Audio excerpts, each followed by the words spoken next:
Welcome to Slice Dice Dreadcast, episode 19. This is your host, Giuseppe Infante Jr., coming in from Brooklyn, New York.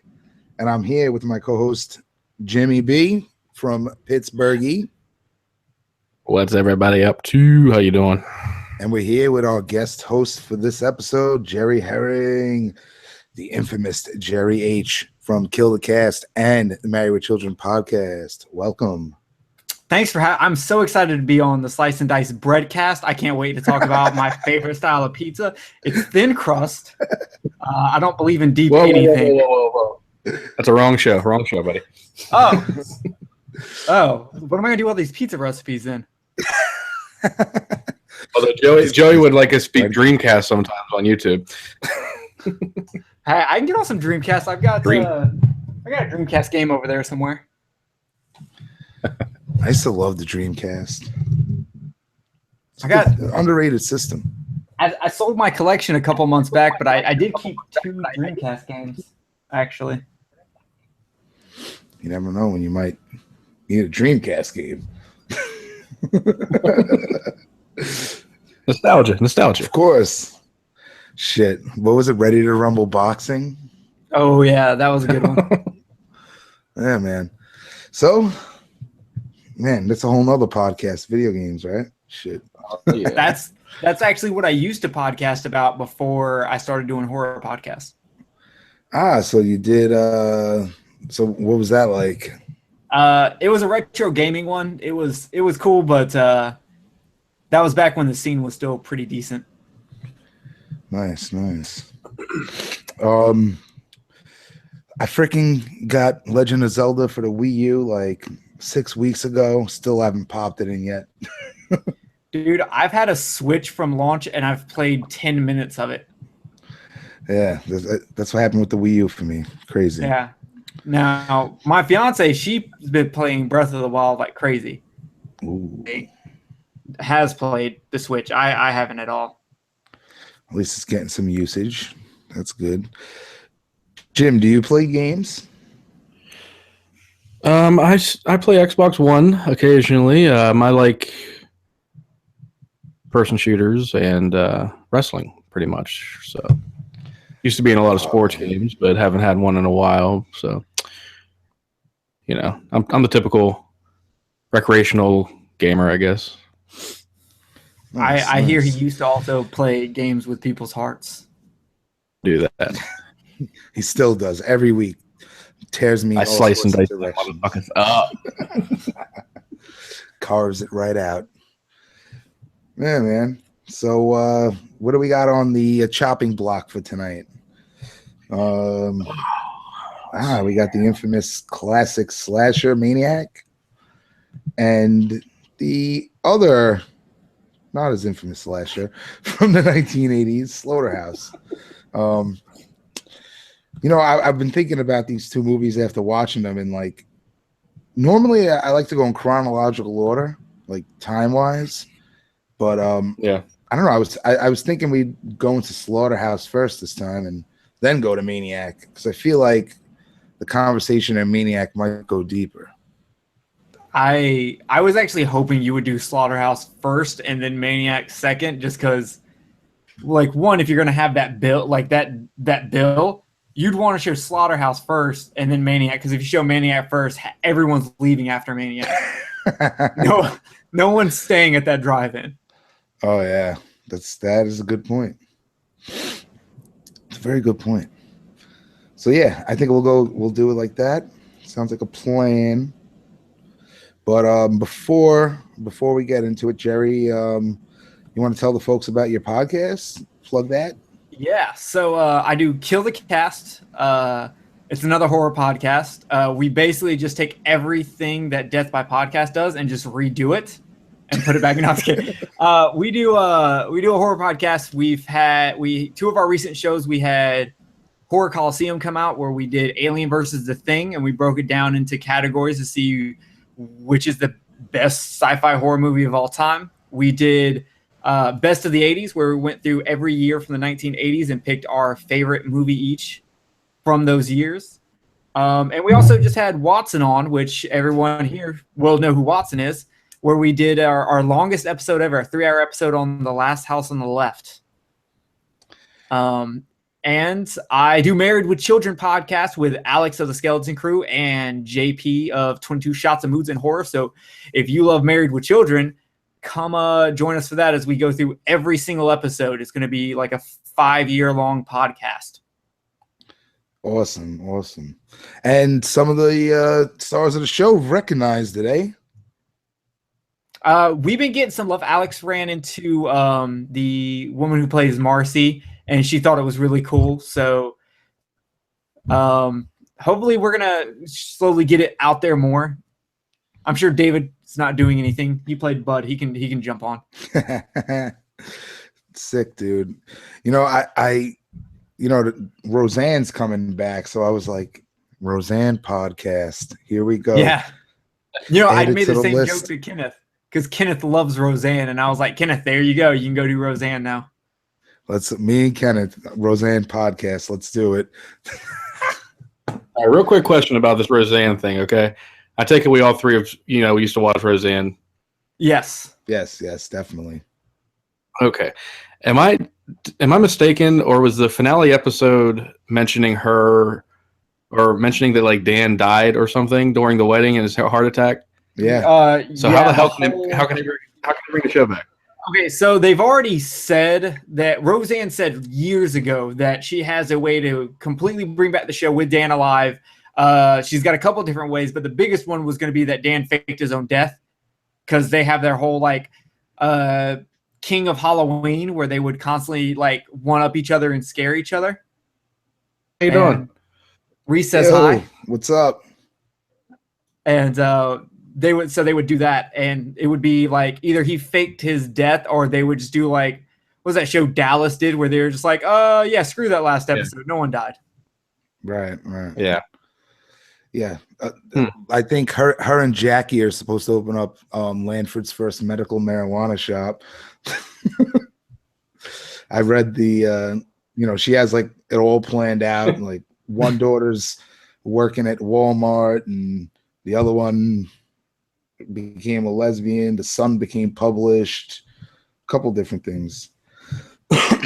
David, I think, goes to Iraq. I don't remember exactly, but yeah, she mentioned that. As long as they don't bring back DJ's girlfriend. You remember her, dude? She was creepy. I don't think she'll be coming back. But yeah, also in Screams. Thinking about that show in retrospective, it really does encompass the realistic Americana outlook. You know what I'm saying? Blue collared, hardworking family, raising family in America, just trying to make it. The lunchbox. The lunchbox. Their new pot store is going to be called Reason to Go to the Lunchbox. Yeah, right next door to lunch. They should be right next door to the lunchbox. Before the lunchbox. Yeah. So yeah, I mean it's definitely something I'd be interested in, but who knows? So yeah, that's fun, man. I'm excited to that. These nostalgia comebacks. What I mean? They're just nonstop now. But Roseanne's one of those shows that hits close to home. Growing up, and many memories. I'm watching that program. So yeah, we'll see what happens with that when it comes around. Yeah, why do heroin when you can do nostalgia? Yeah, it's a lot cheaper. I don't know about cheaper, but it's a lot less riskier. It's definitely not less risk. I can't even talk. So, anywhoots, fucking. There's the banger number one, first banger of the night. What are we talking about? Oh yeah, before we go into the film discussions. So, as our listeners know, we tend to ask our guest host the question. So, life, it's a crazy fucking thing. And, there's this thing called paranormal activity in this world. And Jim, he hunts that shit down. He slays that beast. Puts on his proton pack and gets to work. So the question to you is, what is your outlooks on the paranormal, ghosts, Bigfoot, chupacabra, any fucking kind of crazy shit out there in this world, any experiences that you like to share with us. Yeah, we just always pose that question. So let's hear what you got. I blew a ghost once, but then it turned out it was just a dude in a sheet. No, but that was a sucky Halloween. I'm really stuck on ghost for the simple reason, like, okay, I'm an atheist. I don't really believe in any afterlife or any of that stuff, but I believe in ghosts. So I'm like, if I don't believe in an afterlife, how can I believe in ghosts? It's a big conundrum for me. I love watching stuff on YouTube about it. Watching shit get debunked, what's real, what's not, all that. So I do believe in him. And I do, when I was a kid, I swore we had a poster in our bedroom that was for a Nintendo game called Genghis Khan. And I could have sworn the eyes of Genghis Khan would watch me constantly. No matter where I went, he was just like following me across the room. When I sleep at night, the moon would shine in through the window and hit his face directly, and it's just him just staring at me, just like super intently. And I was just like, what the fuck? So I do believe in it. I haven't had a lot of like actual experiences myself. I did pretty sure I saw a UFO once. And then as for like Bigfoot, Chupacabra, I believe there's always a possibility, just because there's an issue with population size and what it would take to support a population and keep it hidden at the same time. But at the same time, I don't know shit. So it's a possibility. Like who am I to say what is real and what isn't real? If there's people out there saying, you know, oh, I almost got gang raped by Sasquatch in the woods. Here's a plaster of his foot. I couldn't get the plaster of his dick, but I got the plaster of his foot. Who am I to judge that person? I don't think it's fair. So, I mean, I believe, but I will not sit here and be like, it's 100% true, because it's one of those things where, like, even the evidence we have holds up in court as bad as well as someone proving a cop did something. So I can't touch it. I can't say yes or no. I want to believe. I'm very Fox Mulder on this. I want to believe.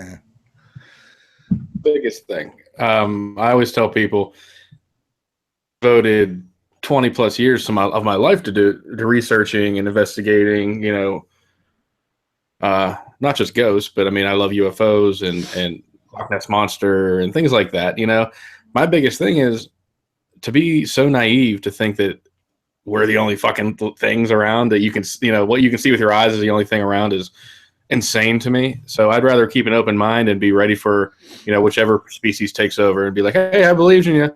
You know, I'll help you out. Yeah. I mean, if you're listen here, New Jersey devil, I always believed in you. Yes. I was going to vote for you for president back in 1998, and they wouldn't let me. So I'm on your side. Don't kill me. I mean, if you think about it, right? Like, if you're a religious person, mostly, you know, Catholic, Christianity, right? I mean, you're believing in a resurrected soul. So you gotta believe in ghosts, right? Exactly. You believe in an afterlife. You believe in a heaven and hell. It's just bizarre, man. Yeah. So, but at the same time, it's like, yo, go. I'm with what Jim said. Keep an open mind, because you really don't know, like, at all. Like, you'll never know everything. So keep an open mind. And just when the ghost asks you to blow them, say no, because I mean, in my experience, they don't actually, like, real ghosts wouldn't ask you for a blowjob. I mean, I'll refer to Jim's experience on this, but that was not a good night for me. I'm a pretty sexy dude. I've been propositioned every night. I was in the middle of an exorcist, and fucking Beelzebub was just like, let me tap that. Dude, I need to feel that. Oh yeah. So I think it's something that we're going to try to incorporate more into the show. We've talked about offline and online, you know, because the format of our show changes every episode. So right. We'll see. We'll see how that goes. Topic of discussion. Final word about the paranormal thing is that what he said was about, keeping an open mind. The thing is, the only thing I do know is what happens when I'm physically present in a room or conducting an investigation or asking questions. That's the only thing I know is what happens when I'm there. These TV shows and movie and shit like that. I'm like, yeah, I've been on TV. I've done live investigations on like the live news and shit. I've been at at buildings when these TV shows were recording, and I know how shitty they are. But I also know that when I'm in a room and I ask a question and I'm alone and another voice comes over on a piece of equipment, that's all I know. But I don't know, who it was. Were they pretending to be who I was thinking I was talking to? Who it is, I don't know. But it happened. So that's all I know. Yeah, so keep an open mind and that's what keeps me going. What'd you say? Open mind, closed mouth. Closed anus. Well, yeah. Something Mike said one episode when we were talking about this kind of stuff was, people don't want to block things out, just go about their daily experience. But like when you go asking these questions, you better make sure you're ready for the answers because you never know what you're going to get. Yep. I feel like that's what Jim told you when you were like, hey, I think I'm going to invite Jerry on. He's like, you sure? Are you sure? Sure you want to do that? You don't Are we that desperate? Have we scraped the bottom of the barrel yet? I saw a hobo outside earlier who looked like he'd be really talking. Oh, shit. So, yeah, man. All right. Let's segue into our films for the evening, I guess. That sounds like a plan, folks. Let's do it to it. Dun, dun, dun. So we got no music, but we got that.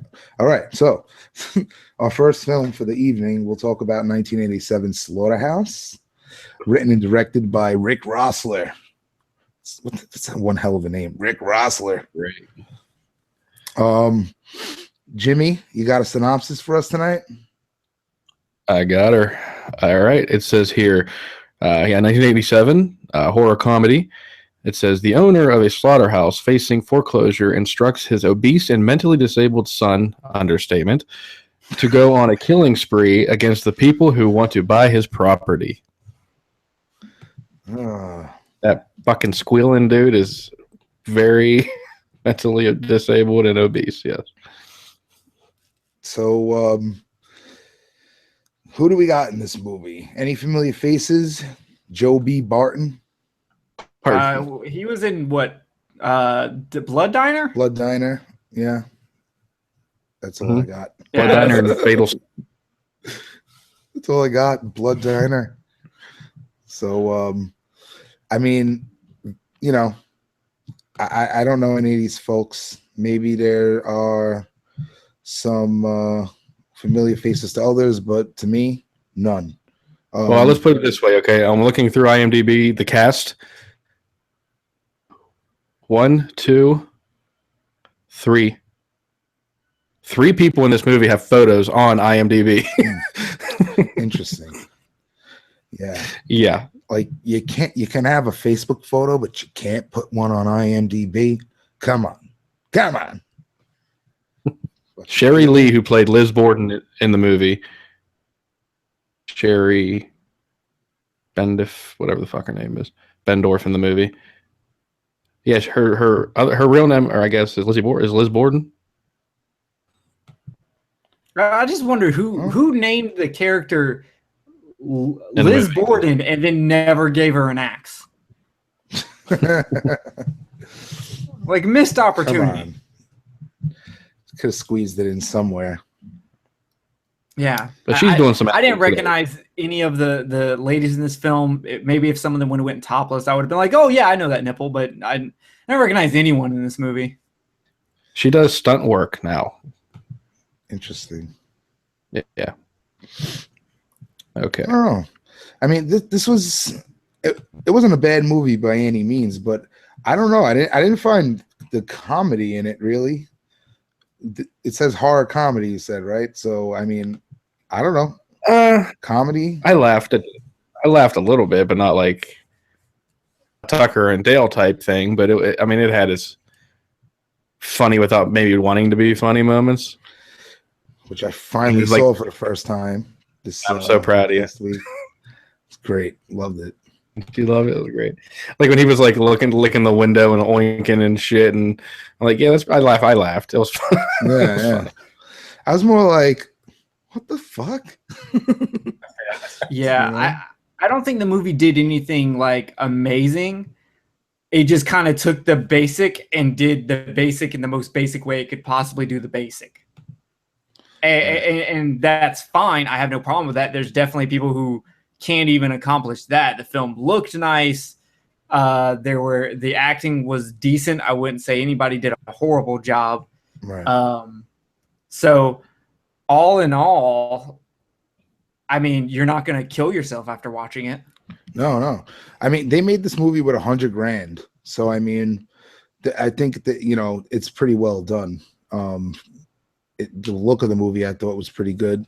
I thought the slaughterhouse, the pigs, it definitely added a lot of depth to, a familiar story where you have somebody trying to buy somebody out, the underdog basically, catching the shit end of the stick, and the owner not wanting to budge, which I don't blame him for. So, and then those people being the killers adds a nice little dimension to it. So, I mean, story-wise, held my attention the whole time for sure. But I like the aspect, the real aspect, like in the beginning with the actual slaughterhouse footage and seeing the pigs being prepared for slaughter and all that kind of stuff. You got that look like a 70s, just really in your face, bone. Bare bones, like you're going to see this, Last House on the Left type stuff, which we talked about, like Spit on Your Grave. It seemed kind of like, kind of feel, I guess. Right. I mean, the movie opens with that, this was based on a real macabre murder, like every movie for the past decade, since 15 years since Last House has said that, since Texas Chainsaw Massacre has said that, right? Yeah, so it took like every trope it could take and put it into this movie. Like, because you brought up like a company trying to buy out someone's land. Like every genre of film there is a Gamera movie where that is the plot of the movie. Like everyone has done this. So and that using it's based on real events. It takes place in a slaughterhouse, so let's make our opening credits, things happening at a slaughterhouse. Like every generic character we can fit in here, we're going to. It was nice to see a cop who could do something, though. I will say that. That is true. It was just like, there was nothing to unravel here. That's what I didn't like about this movie. Like everything was just so straightforward, predictable. There was nothing to figure out, no mystery behind it. This guy's the killer from the opening scene. So there's no mystery behind this film. There's no the conflict is in between the what's his name, Mr. Bacon, the farmer, and his son, and the cop, the business guy, and his accountant. So that's where the real conflict lies. I mean, watching the kills unravel through his son, who's just keeps mistaking. I guess that's the comedy in it, right? Yeah. But you're right. Everything was predictable. I was like finishing my notes before the scene ended because I knew what was going to happen every single time. Like, he's gonna call Murdoch and be like, yo, what? I think I'm going to agree to Sanford's deal. So why don't you come over here and be an attorney and help me out? And it's like, I know what's going to happen there. Right. What's funny is, and we didn't have the, we really didn't get the typical, character investment that you should have in a movie. like I didn't know who we were supposed to feel bad for, who was the star. They kept trying to like go back to the young dude, you know, driving the Jeep and shit, and I thought he was the star, and then he just gets fucking like real quick, and then the girl ends up being, you know, the main. Oh, we should have cared about her. I didn't care about her one bit. You know? They had a hard time like making me care about any character anywhere, and even like you take the sheriff. Like it's hard for me to even care about if his daughter's the main character. Hell, he barely cares about it. He's like, one of these days I'm gonna find you. I'm gonna peel you off the side of the road, Skip. Oh, so he's a terrible driver, and you're just gonna let him take your daughter out like it's no big deal. No problem. Like there's no like bring her home by 8 or I'll fucking shoot you. No, just all right, guys, have fun. You're a good kid, but you drive too damn fast. Rats. Who cares? Like the most interesting thing about this movie was that they were making a horror movie and they didn't play that up enough. I thought that could have been way more interesting if they would have had like not a found footage, but like, oh, I'm shooting someone acting, and then Buddy shows up right behind him. Yeah, like that would have been really good. Creep moments, and they just did not play up to that at all. You get that little montage where they're like filming with the camcorder. That's it. That's all you get. We get two very good classic '80s montages here: when they're filming a movie, and when they go to the K-Fat pig out, dance and shit. Yes. Did y'all know there was a storm in this movie? They literally they talked about this every time the radio came on. It was storm is coming. There's a pig farm cookout thing gonna happen. Every single time it was those two things. And I was like, this better be the biggest damn storm I've ever seen, as if Stephen King wrote this himself. And then it's like, oh, the electricity goes out at the dance party and they just walk out. It's not even raining. Mm-hmm. Yeah. I'll bet you $20. How much is $20 to these fucking kids too? How many times do they say $20? Oh, $20. Come on, we'll go in together and split it. Really? No, bitch, keep your $20, okay? We should have held out for $40 and a blowjob. Yeah. That radio voiceover, I mean, I didn't catch the storm part, but I thought it was an underutilized device because it was giving information, but so at first it's like this business talk, almost like a 10-10 wins type, talking about business, about the cattle or whatever, and then shifts to like the K-Fat party teen talk. So I don't know, it felt like they were trying to make a statement about fucking animal slaughtering, eating meat. Was that something that you guys kind of picked up on, or am I just joeying it? You're joking the fuck out of it. Yeah, as I say, the only message I maybe got is the new industrial wave killing out the old do it by your hands thing. Mm-hmm. But at no point did I get any like I don't know, anti-meat thing, because at the end of the day it's still like, let's kill all the meat. Right. You know what? They did kind of say something. I don't know what they were going for here, but he said something about the fat content. And he says, this is the 30% fat content. These are the guys that are killing all our people. Right. Was this kind of like the Suzanne Summers time where she was trying to get everybody in shape and shit, and they were trying to like tell, you can eat your meat, but you should get it processed correctly and not go for the big money and all that kind of stuff. I don't know. I guess I can see that. Yeah. They couldn't afford to get Richard Simmons down there, so they were just like, just throw in a line about 30% meat. It'll work. It would have gone from a 5 to a fucking 8 if Richard Simmons would have come running through the fucking slaughterhouse. Oh, look who we got to get the star in our movie. And it's like them filming their shitty fucking movie, and he's just like running through. That'd be awesome. That'd be awesome, man. Yeah, so there was definitely like they were trying to do something there, you know, but they could have capitalized on that a little more if they were trying to. But if it was a horror comedy, I guess not. Yeah, You no. know? Instead, they had to talk about how it's weird to eat burgers and fries at 9 a.m. Yeah, what the fuck was that? I'm like, where are you trying to go with your character development here? Are you trying? Oh yes, Buzz is crazy. He eats burgers and Coke at 9 a.m. But Skip's not crazy. He drives like a maniac, but he's not crazy. Why do you throw him his wallet to keep? Like, why do you take the fucking dude's wallet? Oh yeah, I guess Skip's has no money. Like it was a throwaway line about how Skip has money in comparison to everyone else. Yeah. He's like, don't worry about it. And then he opens his wallet and it's empty.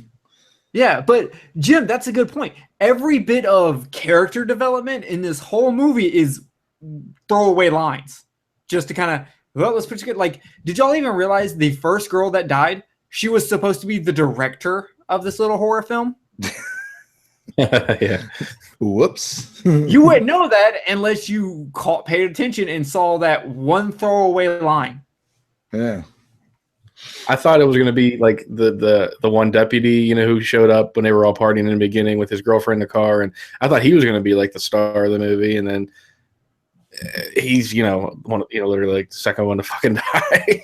Yeah. It's just like they made everybody, buddy fodder to just whack them all. Yeah, that's basically what it was going down. Yeah, like and even the storyline of like you have Dave the deputy. He's cheating on his wife with some random chick who works at a diner that you only find out because of the sheriff going to the bar. And it's like, who cares? Just you know what? Just fucking kill them all. I don't really care. Put Buddy back in the tiny fucking shirt so Chris Farley can steal that joke later and go on. I love how he didn't know how to even start the fucker, and he's driving around like Andretti. Yeah. Yeah, I was about to say, if he's so simple-minded that he can't even like he can understand English, but he can't speak English, but yet he knows how to drive a car. Did he go to the Michael Myers fucking driving lesson club? Yep, definitely. It's funny because when he gets into the car, he's sitting there, he's like, trying to start it, and then he fucking just, this, and then, this. He's going back, he fucking reversed back right into drive, and he's just fucking peeling out and shit. He's just talking on a fucking radio, the CB. Yeah, I was like, he talked on the CB radio, and then Liz, whose father is the sheriff, was sitting there pressing buttons. Oh, I don't know how to work this. Like what? Hold up here. Like, I would love to watch this movie with a bunch of friends while drinking to like just Mystery Science Theater it, because it would be hilarious. I don't think it's a bad movie, but like it's so mediocre that it's funny. And I guess that's the comedy aspect of it. I mean, the more we talk about it, the more it's dropping in points on my rating scale here. But no. It's a 1987 movie. Like, it's just very simple-minded horror. They didn't put much thought into it. I think they just wanted to put a movie out there. They cast whoever the hell agreed to be in it for $500, and just said, "Hey, you're all gonna die." Yeah, I mean, it's the tail end of this, the slasher boom. So, at this point, I mean, it's a writer-director. It's an indie film. You look at the release company. I think it's fucking, what was it called again? I saw it, American Pictures or some shit like that. So, I mean, American Artists. That's who's the production company. There was art in here? Art? Huh? Where?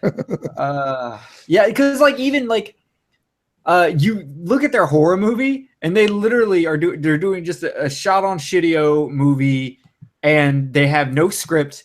They just bought 2 masks and were like, let's go to a slaughterhouse and I'll film you all running around like Kevin Bacon, and I was like, there's no scares here. It looks like a really, really shitty 80s music video that MTV probably would have played. Let me give you guys some trivia here, courtesy of IMDb, just about this film. It kind of makes it, funnier, I guess. It was shot in 21 days, so that gives us a little bit of the production value, I guess. Joe B. Barton, who played the big-ass killer, he was only 5'9", and he had to stand on a ramp in certain scenes in order to appear taller than he actually was. So they couldn't find any big ass guys. So they found the fattest dude they could, but he was only 5'9". Oh Shit. Holy I'm shit. taller than the killer. Oh shit, that's crazy. I know that they used refried beans in the dog food can when he's eating the dog food. Yeah. That's what they get for not getting a method actor. Together in director Rick Rossler's garage. Yo, you know what though? That brings it up in points for me right there. Yeah. That shit is awesome, The man. sequel to this movie was planned but never made. Oh shit, man. You know It what's was planned, also but- weird? They talk in a connection to your last episode we did the Good Son. They talk about in this movie how Buddy had a brother. The mother died during childbirth, and no one knows what happened to the brother. And I was waiting for him to show up at like some point because I was like, okay, this is going to be interesting. This is going to be the twist. And then never brought up again. And I'm like, well, at least with the Good Son, I knew what happened. Yeah. One last thing here. Many of the crew members' names cited in the ending credits were made up in order to make this film seem like it was made on a much larger budget than it actually was. So they actually made up names longer. I will say the ending credit scene had like a higher production than the entire movie. Like, and I was sitting there like, I really hope they even like got the guy who played Buddy to do pig squeals for this metal music. Like, I was like, this dude better have went on to like have become like the lead pig squealer for Job for a Cowboy or something. But no, he's a bouncer. That is what his profession is now. He's a bouncer. Hey. Yeah, snorting was added to the soundtrack in post-production. That's so funny. That's nice, bro. Like, I don't know what annoyed me more, how much ketchup Buzz put on those damn French fries, or just the constant squealing. Fuck! All I wrote down there was, "You want some fucking fries with that ketchup?" For real? Yeah, like what the seriously. hell? Like, I will say there was a weird line. Buzz says, whatever trips your triggers. And I was like, oh, he must keep up with 2017 lingo. He keeps up with 2017 lingo. He's on the ball. And then You learned it at the club. Yeah. At one point, he said, oh, they asked the girls what they're going to make them dress as. And one of the guys goes, I know, we'll just put a mattress on your back and let you go naked. And I was like, all right, that's kind of funny. That's funny, you whore. She's a whore. Oh, man. I don't know. I mean, it did keep my attention. It was entertaining. So I give it props on that end, you know. But there's definitely a lot of plot holes. Like, do you think after you make a movie... You have to have a plot to have holes. That's the understatement of the fucking year. No, but like, do you think after they make the movie, they like think about, you know, like you write an essay, you go back, you revise it, you do it a couple times, and I'm sure they do that with the movie, but with the script. But like, do you think after the film was like done and made, the shit that they fucking must be saying? What were they thinking? They said nailed it. When I when I put out a Kill the Cast episode, I have a tendency, both Kenneth and I go back and listen to the show to like see if there's anything we can improve on for next time, to see if we made any big fuck ups, anything like that. And since there's so like minimal editing for Kill the Cast, it's not hard. It gets out really quick, and usually we're not going to go back and fix anything. And this movie is like that. It is just, it's going to be enough to keep you slightly disappointed, but okay. Okay. At no point did they ever go back. Like with Married with Children podcast, I listened to it and I'm like, and Alex does this huge, big production. I have no idea what's said when we record will actually make it into the show. So like he goes in through editing and actually get it. When they edited this, they were like, we're not rewatching this. Let's just get it done. No one cares. Yeah, it's like Slice and Dice Dreadcast. Yeah, no, like we're gonna listen to it one time and then just be like, all right, I came. I'm going to sleep. I mean, we got to get the episode out. You know, like I can't sit there for another 2.5 hours and edit it. I like the raw aspect, and we do put episodes out pretty quickly. I mean, when let's just actually like doing something and leaving our mark on the internet. Fuck, I'm happy. And I agree with you, Jim. I like the raw aspect. One of the things that I wanted with Kill the Cast, I always want to do is I always want it to feel like a raw conversation. You just walked into the party and you see a group of 3 guys over there having a conversation about fucking Freddy Krueger, and you go in and jump into the conversation. That's what like Kill the Cast goes for. That's what Slice and Dice goes for. It's that real organic just conversation. It's not a big production. It's not pre-planned. It's just there. And it's just a good time. And I think that's what this movie is. It's just there to have a good time, to laugh and go, I really want to buy that lizard mask. And that's about the only afterthought I have. James will go wild for that. He's obsessed with masks. Dude, that lizard mask was dope, though. The other mask was stupid, but that lizard mask was some Star Trek shit. Oh, it definitely looked like, it does look like them on the episode of Star Trek too. Yeah, it looks like if they made the Gorn more of a viper style instead of like just a normal lizard face. They would have given it like a fucking cobra hood or something. If you don't know what a Gorn is, for everyone listening, then you have Google, which the people who made this movie did not have. Gorn. No idea. You don't know what a Gorn is? You've never it's a lizard like alien that Captain Kirk fights. Yeah, I remember that. You remember that episode? It's been on a ton of shows. Like they recreated that episode a lot. I tried to watch Star Trek once and fell asleep, so I didn't watch it anymore. But they did it on an episode of Big Bang Theory. I mean, they done that show or that episode a lot. I'd watch it though. I'm not opposed to it by any means. I think it was just the timing when I tried to watch it wasn't good. So maybe one day we'll see. Can't even fucking get to Ash and the Evil Dead. I've only seen like 2 episodes of it, and I own season 1 on Blu-ray. Yeah, I own it too, and didn't see 1. Yeah, I gave away a copy of season 1 on Blu-ray for Kill the Cast, and I still haven't even watched it myself. I mean, I'm an Evil Dead guy, but it's just, Oh, I got something to drop on y'all. On Kill the Cast, we do a thing every once in a while where we actually choose in this movie who we would want to kill. Who in the cast would you want to kill? So so we'll start with you, Joey. Who of this cast did you just want to kill? Were you just like, fuck this person? That's a damn good question. It's hard because everyone's so generic in this movie.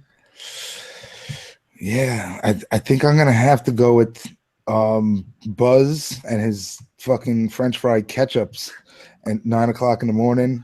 Like he thought he was the fucking man because of that, and it's like, dude, what are you doing? Come on, bro. Hey, he's fucking edgy. He eats Doritos and drinks Mountain Dew. Okay, he's badass. He left his fedora at home. And especially like his facial expressions when they like are getting the masks and stuff, he's just like, yeah, I don't know. He was definitely a fucking ass bag, total fucking fodder for the killer. So true. Okay, Jim, who would you want to kill? The fucking crazy driving kid. Skip. Him. Mostly just because he drives like an asshole and almost runs over an old dude with a walker. No, he just had that fucking I'm a dick attitude, like an asshole. Like, and really, he has one of the best deaths in the movie. Yeah, if I'm remembering correctly, was he the one? No, you're right. Because I actually want to bring. There was I don't know how they screwed this up, but when when they're actually dying and they're wearing the mask and they're calling out to each other, there's an audio where Skip calls out to himself. And I was like, because he's in the lizard mask. And he calls out to himself. And it's like, what? And then he takes that whack to the face. And I agree, that is one of the best kills in the movie. When even the split second where he's just on the ground, like shaking like Michael J. Fox, fantastic. And speaking of the kills, what about that freaking weapon, dude? The cleaver with a fucking a pig's hoof extender. Yeah, that was some serious stuff. And he's the one I would choose to kill, buddy, mostly because he killed a cat, and that's that is automatic death. Like if you kill a cat, automatic death. You're fucking done. In my book. As soon as I saw that, I was like, oh, I'm bringing up Kill the Cast on this show so I can talk shit about this dude. But yeah, no, his weapon was really good. And I love the scene where they're all lined up on the meat hooks. That was awesome. That was. And I'm gonna have to say a close second would be Sanford, the business guy that was trying to take the land. Wait, really? For that. I thought you meant his death, and I was like, dude, I thought his death sucked. We didn't see anything. Yeah, no. His death was not good, but he definitely. Yeah. You know who also was a dick in this movie? Lester, who's not a child molester, so that's one time in a horror movie where you're named that, and you don't get to throw that in there. He says like twice in this movie, oh, they won't feel a thing. We do everything kosher. But someone gets their head fucking squeezed, like Jason Voorhees style squeezed. And it's like, no, it's kosher. No one felt a thing. And I'm like, I would definitely feel that. I think everyone would feel that. I think we can hear him feeling that right now. That's not kosher. Yeah. that was a pretty brutal, and it extended. Like it seemed like that one, that kill specifically, it lasted probably longer than it had to. Just the way he was like lifted off the ground and all that shit, it just lasted. It kind of like oh wow, that was made me want to feel. I felt that kill. Yeah. Shit. Did either of y'all feel like there was a lot of Texas Chainsaw Massacre like vibe to this movie? Like they were like that was like a very big inspiration for them? Obviously, yeah. I mean, I think the family aspect of it could have been explored further, like you said, because I just opened my notes and what do I have? You won't feel a thing. We do things kosher, but then right above it, mama died giving birth to another boy who they don't know what happened to him. Like that needed, if that was explored, I mean, it could have went, this is the thing. I think this movie, say they did a reboot, they did like a more serious tone. I think it could work on a higher level, but I remember I said they were supposed to do a sequel. That they probably had that planned to bring the other kid back or something like that, or make the family grow. But it did have the Texas Chainsaw Massacre feel. The fact that this simpleton kid starts killing people in normal civilization. You're fucking turn you in. Here it's like, no, stop doing that, but we need to kill these people. Yeah, that's just the deputy. Witness, just because he's just wearing a badge, he's a deputy.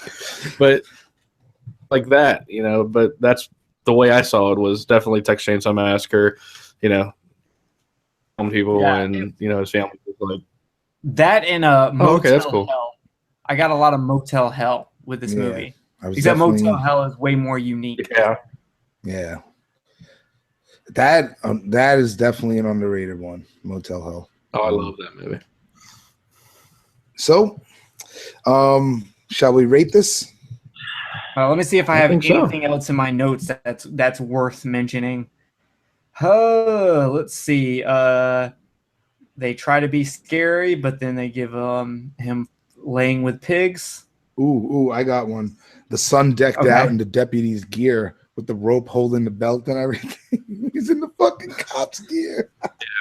That was hilarious. I will actually say, when he tormented the deputy's side chick, Like, I actually thought that scene was done really well. Like, him just squealing at her and chasing her. I thought that was pretty cool.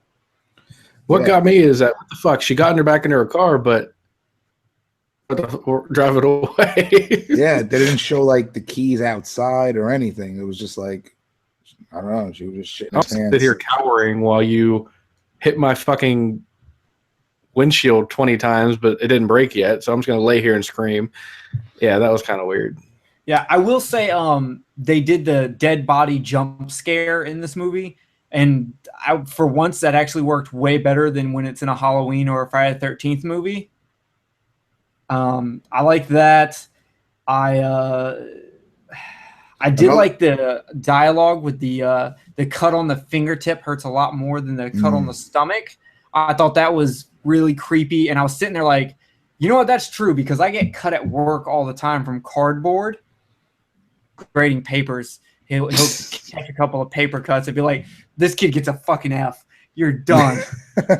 Done. How dare you let your paper do that to me? I can use that thick paper. Fucking bastards. I think Lester was probably the most interesting character, just because at least when he opened his mouth, he said something interesting. All right. And I was going to say, you know, one of the other positives was him in this film, when, especially that scene when he goes on the tirade about, you know, 30 years he was having the plant, you know, about having skilled butchers working with their hands and knives, not with machines. You know, I thought that aspect, you know, like I said, it could have went further with it, but that one specific scene when they're standing there and like the what's called Sanford and the accountant Murdoch were there. I thought that was a good scene. So that's the thing, you know, it's some of this film is done right to it when they do make these scenes, right? And you know, this has that look, like it feels like a film. Like it doesn't look like they made it with that actual camcorder that the kids were using, you know? Yeah. Because I mean, think about it. This is $100,000 budget, you know. Yeah, I mean, you gotta have some decent equipment to make it look good.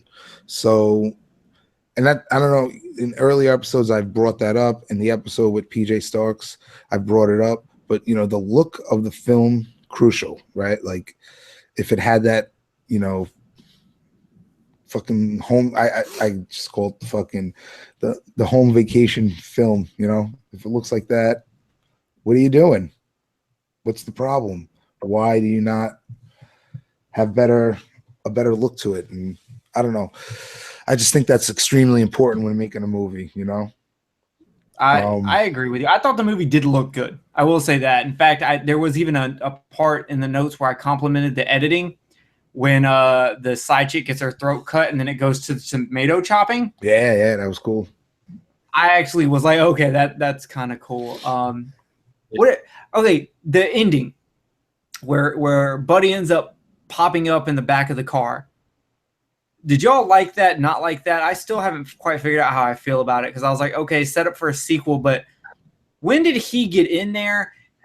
Is he smart enough to do this? He's the kind that would just kind of run out all and then like Leatherface would. Yeah, that was a very calculating thing, and that's what got him. He went from being this mindless, you know, human pig basically, to doing these things that were very not that. You know, that was one of them. The driving the car was one of them. But I mean, I don't know. I could see where he could have had time to go after they were trying to, you know, kill the dad. At that point, he was out there running around. But first thing I thought about was House of a Thousand Corpses, when he jumped out of the back, you know, sat up in the back seat. Yeah. It was just so obvious, though. It was so obvious. You didn't see him for like a good 7 to 10 minutes at the end, and then all of a sudden they're in the car leaving. You know, he's popping back up. It was just predictability factor is way too high. I love how he grabbed the knife out of the sheriff's back, and he was kind of like grinding it a little bit and twisting it. Mm-hmm. You know, in midair. Pause. Yeah. So I mean, you know, it does a lot of good things. It does a lot of bad things. And yeah, the ending, I think that's a cop out. And I reviewed a film on Bloody Bits, and I brought this up. But one thing I learned when I was in grad school is like, killing off your characters at the end is a cop out. Unless it's necessary. Like if it's Romeo and Juliet is necessary. You know what I'm saying? But like when you just kill your characters at the end, just a cop out, man. And this ending, even though Buddy isn't dead, it just feels like a cop out to me, similar in that vein, if that makes sense. No, I agree with you. And I don't even know if Buddy had time to get there, because here's the thing. They're on the stairs, they shoot Buddy, they immediately get outside. Like the stairs led right up to the room where they got out. And then like as soon as they got out, stabbed by old dude, they get over to the car, they get in the car, they run old dude over, and then bam, pop up. And I was just like, I'd have to rewatch it a second time to really see if that logically made sense. Right. But I didn't feel like it was really worth putting the effort into. I don't know, it's just another one of those, instances where they probably just for the sake of the movie. Yeah, for the sake of the movie, just let it slide. Right. Meh. Who's ever going to review this critically? Well, what's his name? Us, right? Gene Siskel walked out of the film, didn't finish it. Yeah, well, he also walked out of Maniac, so. Oh, that's what I was thinking of. Sorry. Duh. Okay, you were thinking of that one. Yeah, he walked. Yeah, because I was like, I know he walked out of Maniac. Yeah, sorry. And speaking of Maniac, right? Think about this. This, we're talking about, killers here, where, in that film, who the killer is from the beginning also, but it's a totally different kind. This is a psychological piece about this guy. It's a very serious film in next to, Slaughterhouse, where it's not even looking at the psyche of these characters. So, knowing the killer from the beginning and the mystery, right? Not always, you don't always need that. In Maniac, we don't have that either, but it's a lot more successful, in my opinion. So, that opening, if there was something, there needed to be something, like Jerry said, the brother. How did you not fucking capitalize on that? Come on. Like I said, I don't know. It didn't know the tone. Now that I'm thinking about it, it's in between. It doesn't know if it wants to be straight up slasher, horror comedy, but again, entertaining nonetheless. Yeah, I give it credit on one thing. Even though we didn't have a mystery, they had a mystery, and they logically connected all the dots through the movie to get the sheriff there at the end. So I will give them credit on that. He didn't just willy-nilly, I think they're at the slaughterhouse. No, there's a conversation with him and police from another county where they go, Murdoch's missing.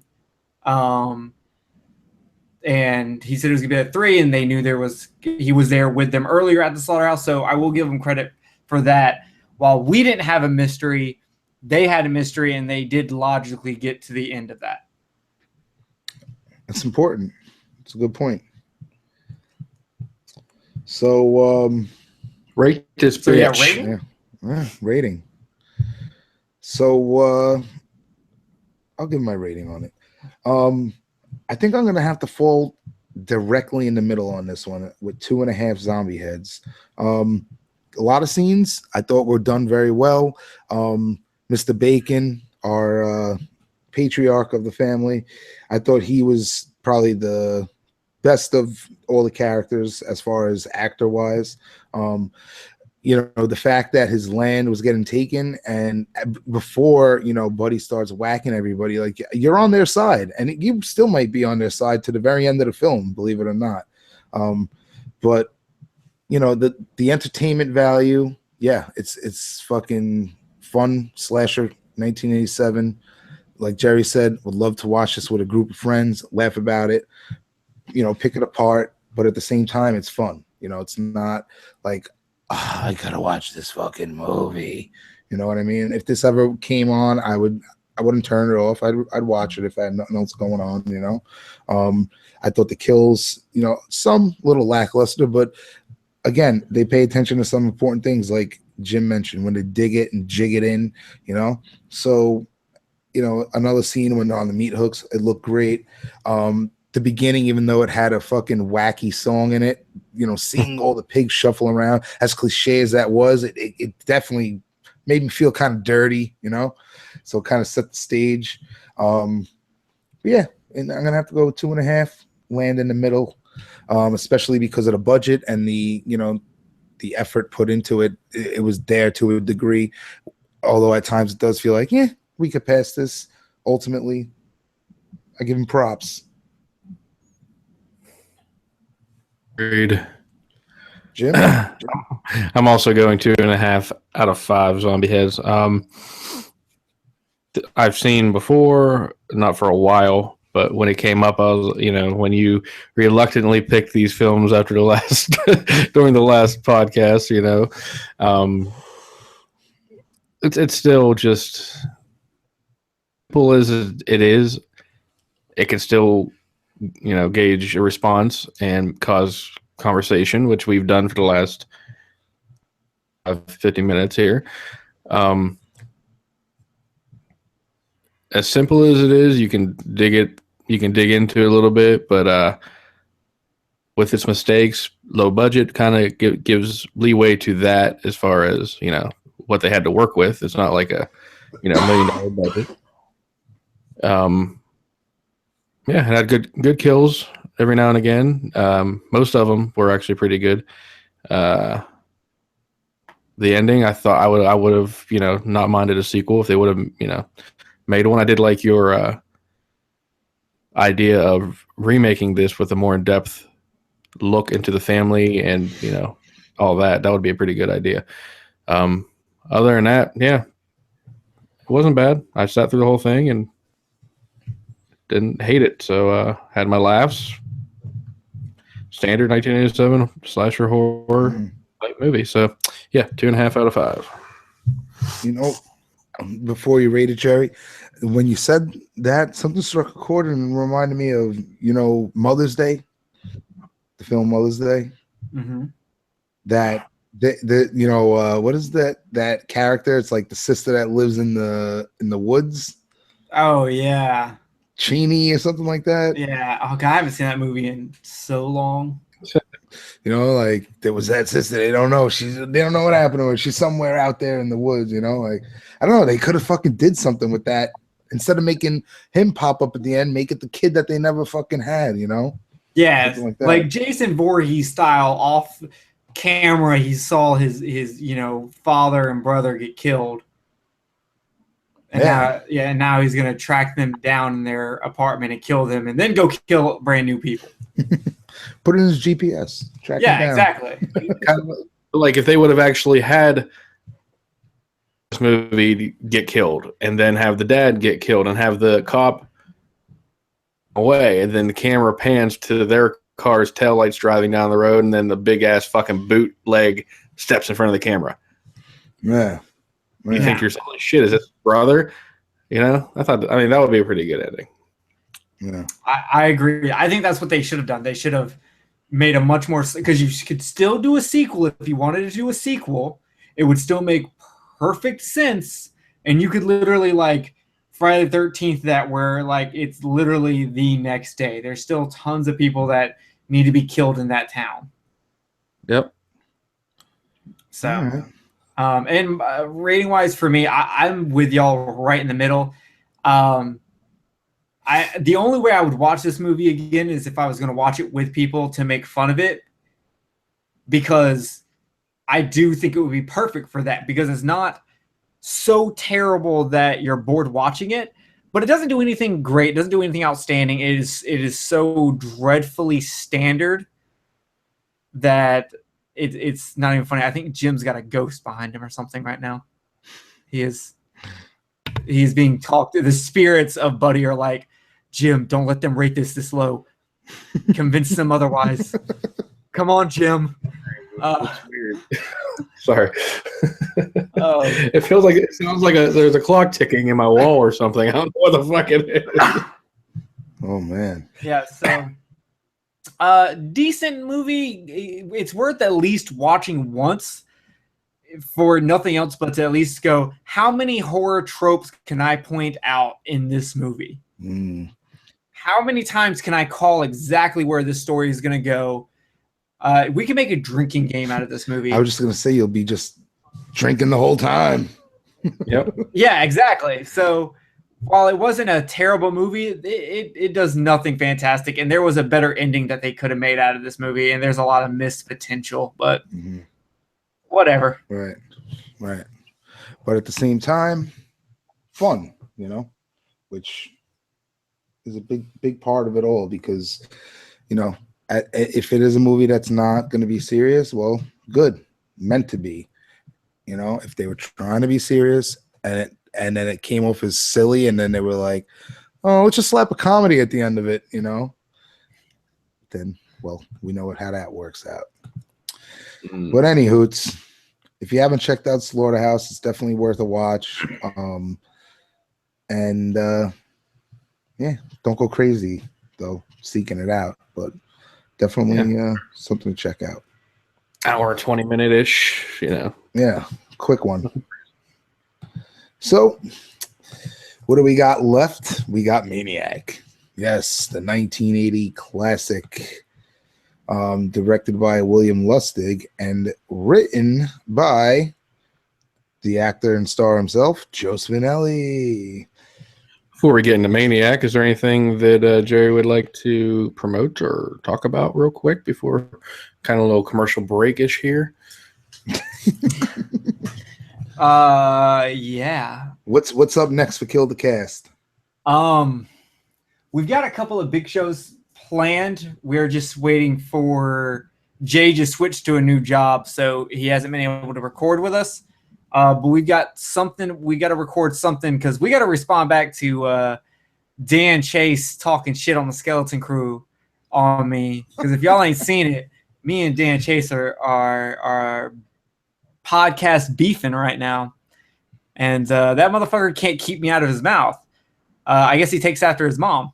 So, oh shit.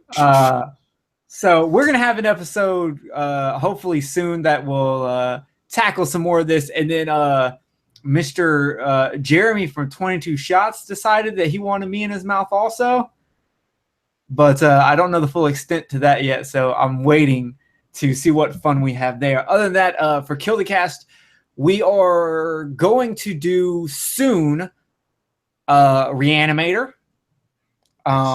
We wanted to do another big movie, and Jay picked Reanimator.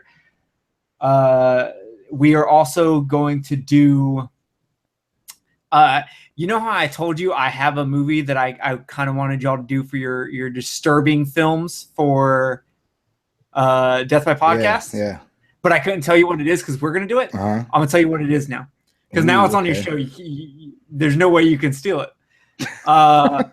It's a movie. It's a German movie called Cannibal from 2006. It is not easy to find, and it is actually based on a true crime story that happened in Germany, and they did it so close. They actually got to see the recordings of the crime, and they did it so close and so realistic to it that it is very disturbing. And I hopefully I'm actually going to give everyone a copy of the movie so they can see the movie, because the DVD is like $150. Oh wow. It is almost impossible to get. But most people have never seen it because it's pretty much barely has any dialogue. It's two guys throughout almost the entire movie. And if you have an aversion to violent homosexuality, you will not last through this movie. It is a very, very, very disturbing and realistic movie. So we're going to do Cannibal because I told Kenneth I would never watch that movie again when we first watched it in like 2010 or something. So of course he's going to make me watch it again. And I think I found another Horror Coliseum. We're going to do another Horror Coliseum, but I can't give that one away yet. All good in the hood. I think that movie could be found streaming on one of those fucking websites, but definitely not spending $150 for it. That's for sure. Yeah. So, but I have Kenneth actually has the movie, and while moving, I just found my burned disc that he made me that I couldn't find for the past year. And so I've ripped a copy of it. I've just got to check the quality, and if the quality's good, then I will upload it and everyone can see it. Sweet. If you want to. Good. That sounds cool. Yeah, I'll check it out. So add it to the list. Yeah, so that's Killed Cast and Married with Children. We're in season 2, having a blast with that. So come check out Married with Children podcast and get your inner Bundy out there for everyone to see. Take a step to the Jiggly Room and join the guys. Yeah, join us in the we just recorded yesterday, and the episodes just keep getting better and better. No, ma'am. Oh yeah. Real quick, when I edit the audio real quick, let me get a 5-second here of silence so I can throw in a commercial break here for you. I'll show you. I have something planned here. 5.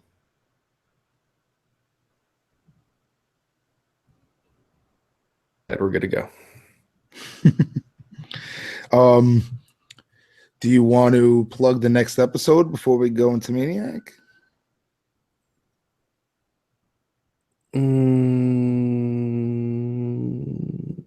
Sure. Since we're in our little interlude. Next up is the 20th episode. Slice and Dice reaches its 20th episode. 20. We're almost able to drink, guys. Yeah, man. October of 15. I believe. October of 16. We have not I was about been doing this. to say, have you been doing this since 2015? You got 19 episodes? Never mind. 16. Oh, shit. 6. So, yeah, I mean, realistically, it's only been months. Yeah, we're doing good, man. Doing good and having fun. And, you know, I was listening to the new episode of Skeleton Crew this morning, I think it was, the new Alien episode, and Alex said something that I thought was super important. You know, he was talking about how the show's ending and everything, but, like, you know, what is the point of all this? Like, how many people are gonna go back and listen to every point we made about Slaughterhouse and recognize everything we said? You know what I mean? Think about how many podcasts we all listen to. What I think the important thing that we all get out of this is enjoying the discussions at the time, but think about all the online interactions and side conversations and relationships that are being built. I mean, I never met Jim, but we fucking talk like we fucking girls playing girl talk in fucking high school and junior high school. You know what I'm saying? When we started this up, we were like texting nonstop all night long. My wife's like, "Who the fuck are you talking to at 3 a.m?" I'm like, "Jim. Who the fuck is Jim?" I'm like, "My friend from Twitter."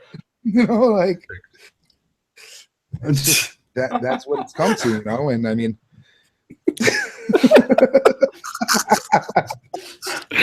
Next thing you know. Thank you, Twitter. You know? Oh, God. Thank you, Twitter.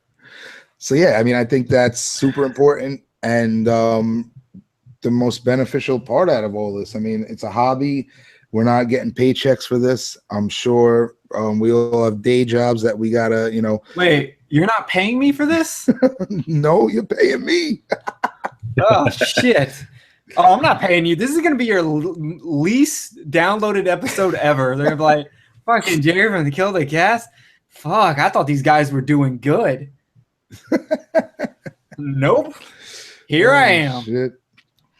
So, yeah, it's going great. We're having a good time. You know, James, you know, he's got his new job, but he'll be back you'll hear him soon before he takes his big hiatus from the podcast for 3 months, but he'll be back one more time. And like I said, it's great, man. I never thought like I'd, have internet friends. I guess that's what you'd call it.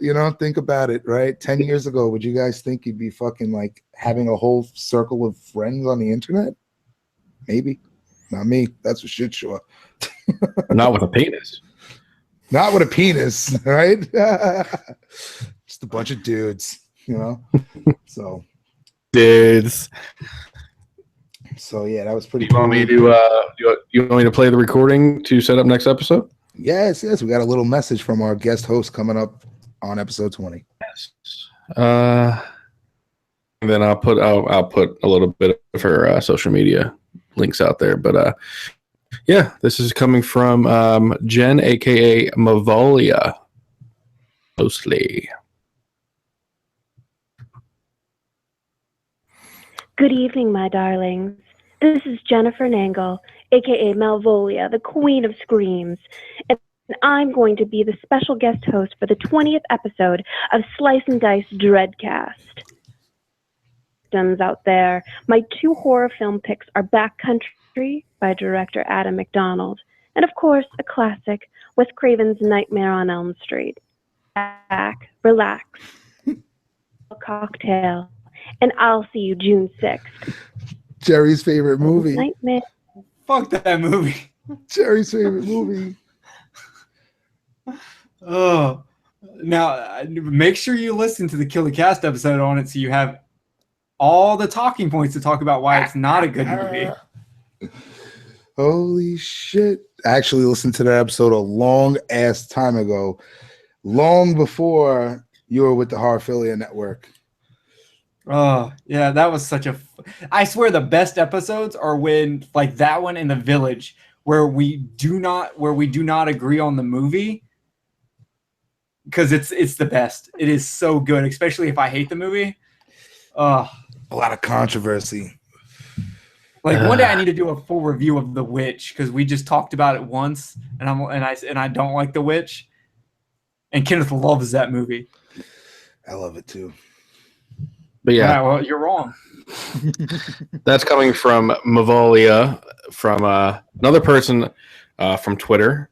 Yeah, speaking with very lovely woman. Herself, she does film, and Twitter at Queen Mavolia, Malvolia. Follow her over there, and you can see everything she does. She also has a YouTube channel, so you can go find her on there also. Just type in Mavolia. She'll come up real quick. Mm-hmm. And she will be our special guest host on episode 20. And you heard her 2 picks, so looking forward to watching. Obviously, I have Freddie back here. So, but the Backcountry, I've never even heard of it, so I'm anxious as to... Likewise, never heard of Backcountry. Nightmare is one of my favorites, so should be a good episode.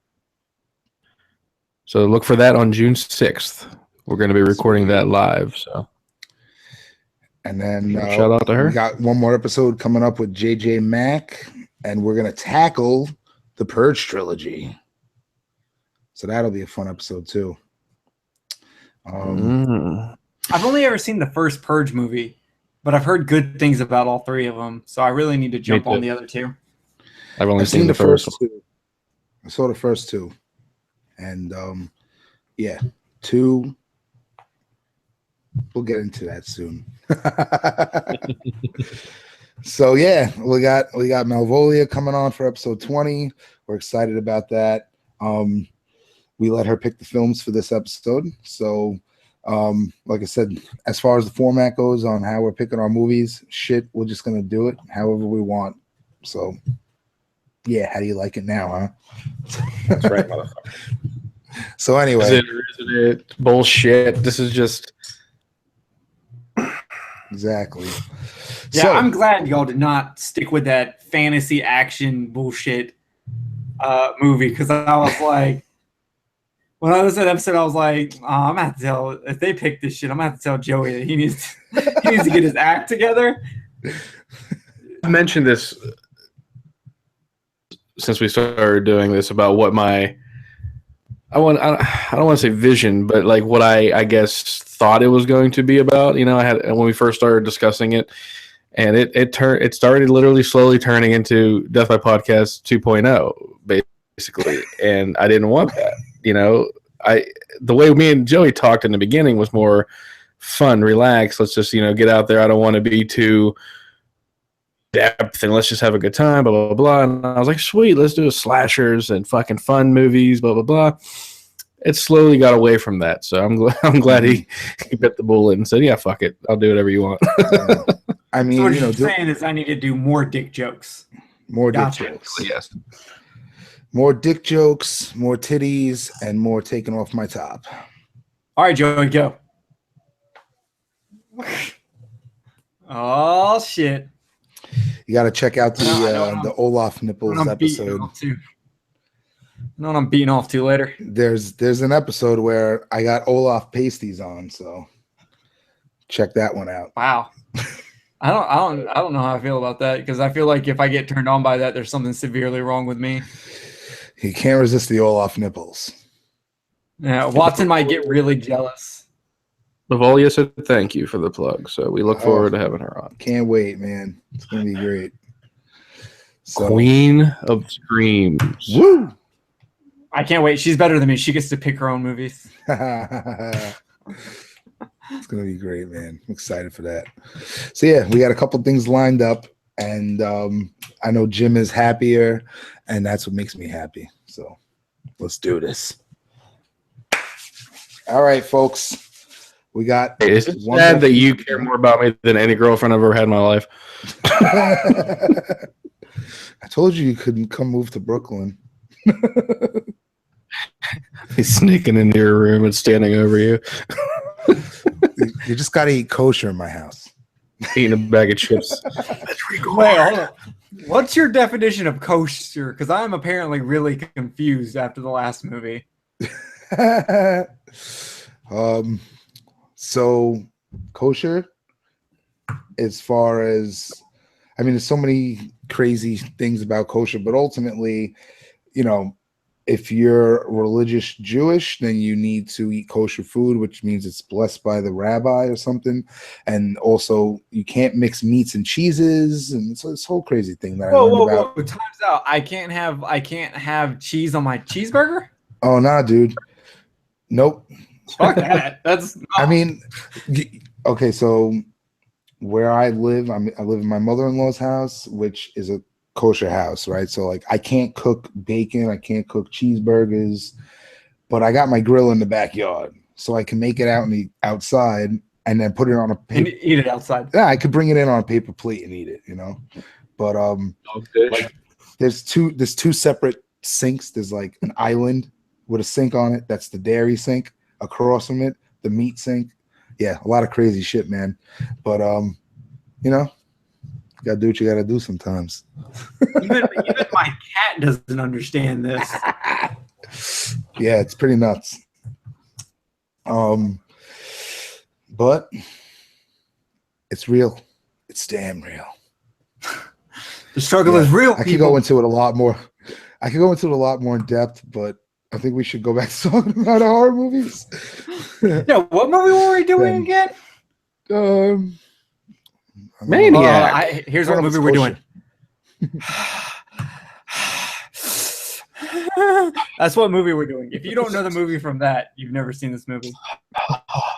Oh, wrong movie. I can't turn it off sometimes. I'm sorry. I know now. Great. Now I have a hard on. Thanks a lot. The XX Exorcist. I'm very good. The XX Exorcist. Dawn of the Dick. Okay. Dawn of the Dick. That's great. All right, guys. So we have what do we have? Maniac. Oh my God. 1980. Thinking about fucking sausage right now. Oh, so Jim got you turned on also? Okay. Oh man. All this kosher talk. All right, so 1980s Maniac. Jimmy, you got us a review? A review of I hope so. a synopsis? Snoopidus. It's synopsis. Obviously from 1980. We said it about 75 fucking times already.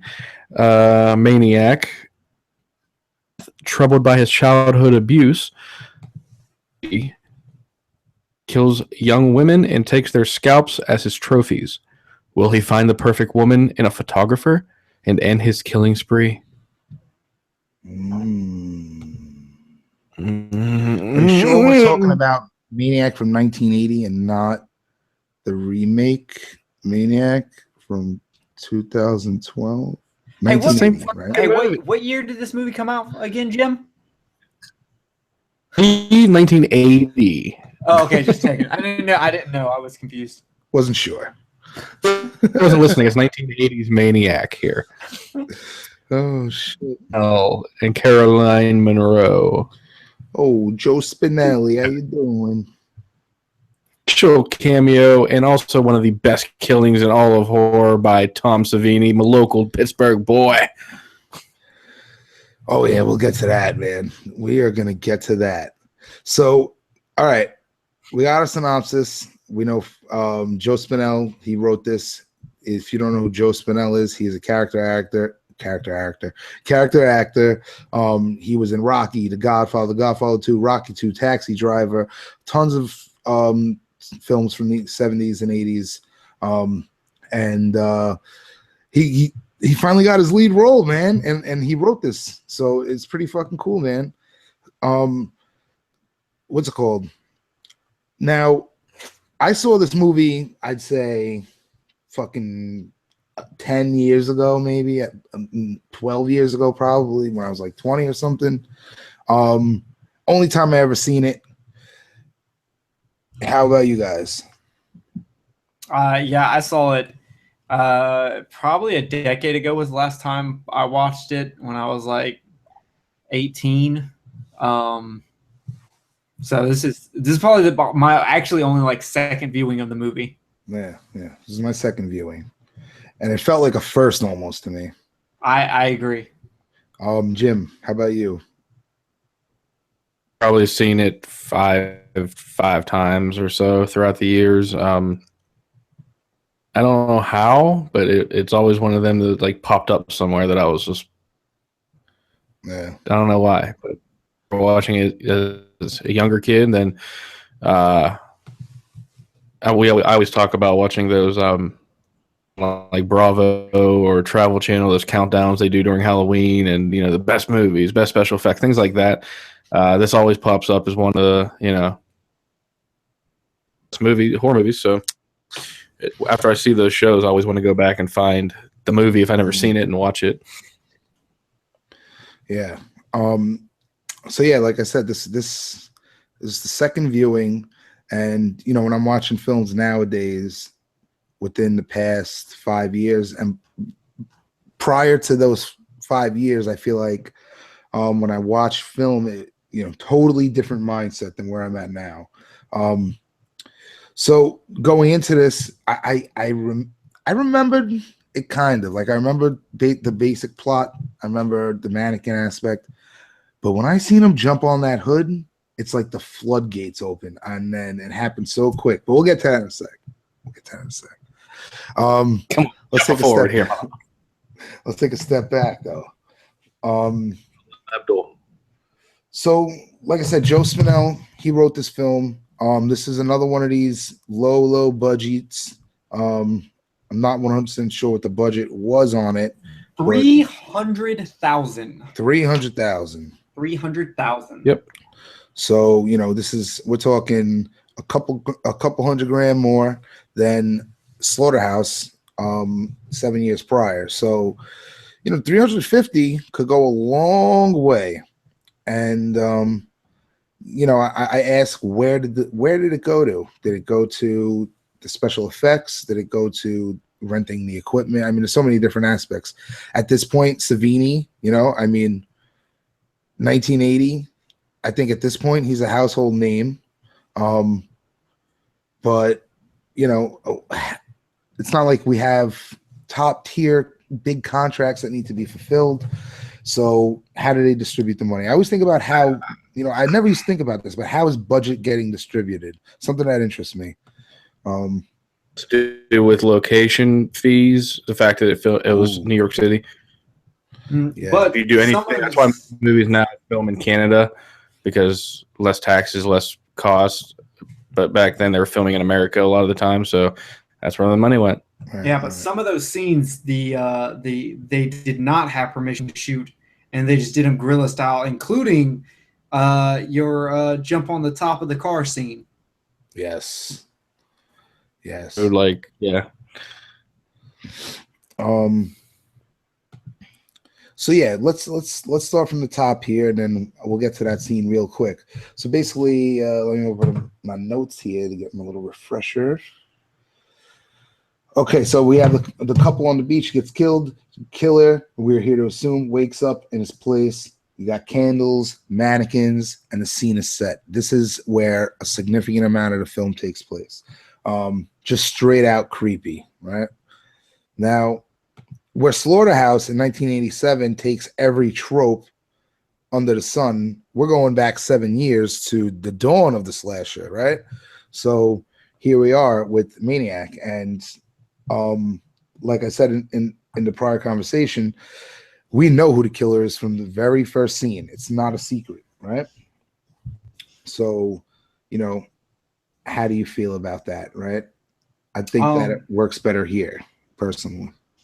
The big thing I like about this movie is even though they give you who the killer is, the mystery in this movie is why is he doing this?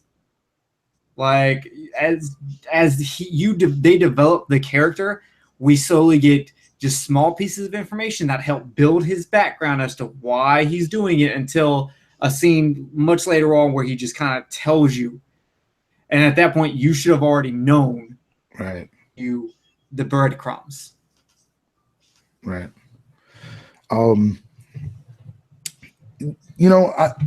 That opening scene, right? When the couple gets killed on the beach, and he wakes up in the bed. Did that happen? Is that a dream? What do you think? You know what? I didn't even think about if it was a dream or not, because I just automatically assumed it was real and it's just his a kill to start off the movie, just so bam, this is the killer. Right. I didn't really think about that. Would he? Well, I'm not from New York. When you dream in New York, do you bleed all over Adidas? Is that something that happens? I don't know. I have a bunch of New York questions about this movie. Like, do hookers really wear that minimum of clothing during Christmas time? Like that, it gets really cold up there. Do they wear that less of clothing? I'm honestly wanting to know. Are hookers in New York City just the most gangsters? They're like, fuck the cold weather. I mean, we're talking about 1980s hookers here, so they are a lot tougher than the broads out there now. I don't know. Fucking work. They really earn those dollars. I can tell. One more trick to pay my rent. Yeah, dude. She was like 25 for regular, 50 for French regular, 75 for around the world, and 100 for the ultimate. And I'm over here like, damn, man, this sounds like Disneyland packages. Like, I got this broken down. Yo, Get the line and shit. I'll pay fucking $5 extra. Fuck. It's like, yeah, let's haggle sex. Come on, let's bargain now. Yeah, this is a flea market. Because they're like, all right, $100 for anal. How about 80, 85, 82? 82.50. All right, final offer. 80, yeah, 83. We're good. Change of a single. Shit, It's crazy, but I think done well. Like you said, why is this guy doing this? You know what I mean? We don't know exactly yet. So he brings her upstairs, and everything's going great, and they're chatting. And next thing you know, he starts choking a bitch. I'm like, what the hell is going on here? Yeah. Right? Well, they give you a slight hint that something's not right, and it does tie into his sexual presence because he's like, oh, don't take off your clothes, and she starts kissing him, and then he takes control. And as soon as he starts taking control, he has to like roll back off and hold himself back from crying. He's like, oh, I can't do this. But then he gets right back into it. So you can tell he has some kind of problem with sexual contact. Yeah. Some emotional battle. He's seeing his mother while he's doing all this shit. Yeah. Well, we don't know that yet. That's one of my favorite things is you don't like this movie has a mystery because you don't know why the killer is doing the things he's doing. You know who the killer is, but you don't know why. And I think that's what makes this movie so good. After he was choking a bitch, the first hooker, he went to the bathroom and threw up, and he comes out and he's like, mommy, why'd you make me do it? Blah, blah, blah. I'm sorry, but me watching enough movies, I knew. And schizo, he's living from Bates style. This is definitely had a psycho feel to it. So I wasn't surprised, I guess, but fucked up, dude. Having conversations in his head. But you could tell that there was like some kind of remorse to it because after he makes the kill, he starts like coughing and gagging. He has to like rinse his face off in the sink, rather than like basking in the murder. So. That there's some kind of battle with demons and morality at the same time, and I thought something that was I guess a little irony. She's like, there's more than one way to skin a cat, and then what does she get? Her fucking head scalped. They do that twice. There's another kill later on where they literally say something right before they get killed. It's like, come on, that's like lining up the kill. But one way to scalp a bitch. But there was something in that scene, right? And after he scalps her, he like leans in, and I wrote, did he eat her? Because it was like, did he go to eat her brain? I was like, what the fuck? Because like he leaned in, and then it cut to the next scene. So, but then we find out there's no cannibalism here. Although that would be kind of interesting. Skill it up some brain. So then he returns home with a new mannequin and a scalp to attach to it. He greets the mannequin there already. He's like, you miss me? And he's talking, and I noticed his mouth's not moving. So you get straight stream of consciousness, and you actually get to enter his head. I thought that was awesome, man. It's you get an actual look into a serial killer's head. I mean, obviously not a real serial killer. You know what I'm saying? You enter the mind. It's not just his actions on the screen anymore. And then you see, there's a news report that comes on, the newspaper headline, right? And it's like, Maniac murders couple at the beach. And he has this like moment of acknowledgement there, and it's just, you could tell that there's this tiny little conscience in this man's head still. You know what I mean? Why are you doing this? Why are you making me do this? Yes, conflict. Yeah. Man versus self. During this whole conversation in his head, I was wondering if it's him talking to himself knowingly.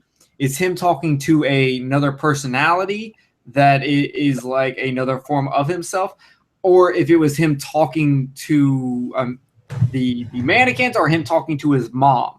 Like, there's so many ways this conversation could be landing, and that's what I talked about earlier with it building up the mystery, is trying to decide who he's talking to in his head. Because later on, there's another scene where he's talking, and he's clearly talking to a mannequin. Mm-hmm. But in this one, it's kind of like, is he talking to himself? Is he talking to another personality in his head? Is he talking to his mom? Right. Because I think that's the only scene where he's talking and you don't see his mouth moving. The other scenes he's actually talking out loud. So, and does that have to do with like the spiraling out of control? Because I don't think he, it doesn't insinuate that he was on a murderous rampage for 25 years or something. This is just all starting out. It's fairly new. So that's one thing that I didn't like about this. Unless I missed it, you don't get think about it from the point where his mother dies, which they just briefly discuss, to the point where all these maniac murders happen. What's going on with this guy's life? That's one thing that this movie lacked. Did I miss something? No, not right. No, but I will say I have something that might make you feel better about that. When you look into a lot of like serial killers and they a lot of times did actually start killing or trying to kill before like they officially really kicked it off like we did in this movie. So there are definitely probably cases where he tried to kill someone and failed, was just like ended up like getting sick and running out, and because it was probably with hookers, no one reported that shit. So he probably did have a test out time where he did slowly build up until he actually could kill a hooker. Right. And who knows how many years that took. Right. And question, did they mention if he had a job or anything? No, they don't mention his job at all. So yeah, a couple things that I was thinking about. At this point in time too, because that's where I am in my notes.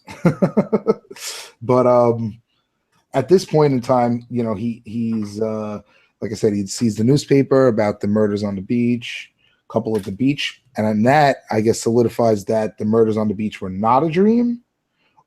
Or maybe they were a dream of the murder, but they happened.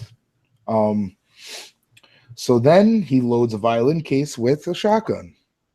Yeah, and there's a naked baby doll in a cage on the table, and I thought that was just the creepiest thing. Like his whole room, that set is amazing. There is constantly stuff to look at to kind of help you figure out his psyche a little bit more. There's that like right above his bed, to the left, you have a picture of, I believe it's like Mother Mary and the baby, but it's a mother and a child. And then on the other side, you have like a smoking hot babe. And in the middle, you have like this piece of art with like, it looks like faces, almost like all the faces on Freddy's chest in part 4, like a mishmash of faces in a gray area. And it's right in the middle. So that shit was definitely done strategically, hands down. Yeah, his room was definitely creepy as all hell. You have dolls, you have body parts of mannequins, you have full mannequins, candles. The coloring is a pale color. Was it like a pale purple or some shit? I don't even. Yeah, it was like a purplish color. Very, very disturbing. Very disturbing. There's a body in his bed with him the whole time, a mannequin body. They all got scalps nailed into their fucking heads. Doesn't get any creepier than that. Or maybe it does. So this is the part where he loads up the violin case, and then we get a Tom Savini's appearance, right? So Savini and a dame come out of Blossoms, whatever that is, a restaurant, something. Maybe at that time in the city it was popular. No idea. It was a disco. Discotheque, right?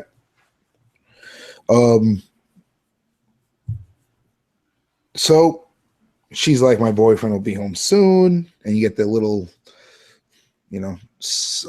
tiny drop of marital subtext, and then my boyfriend will kill me if I'm not home soon.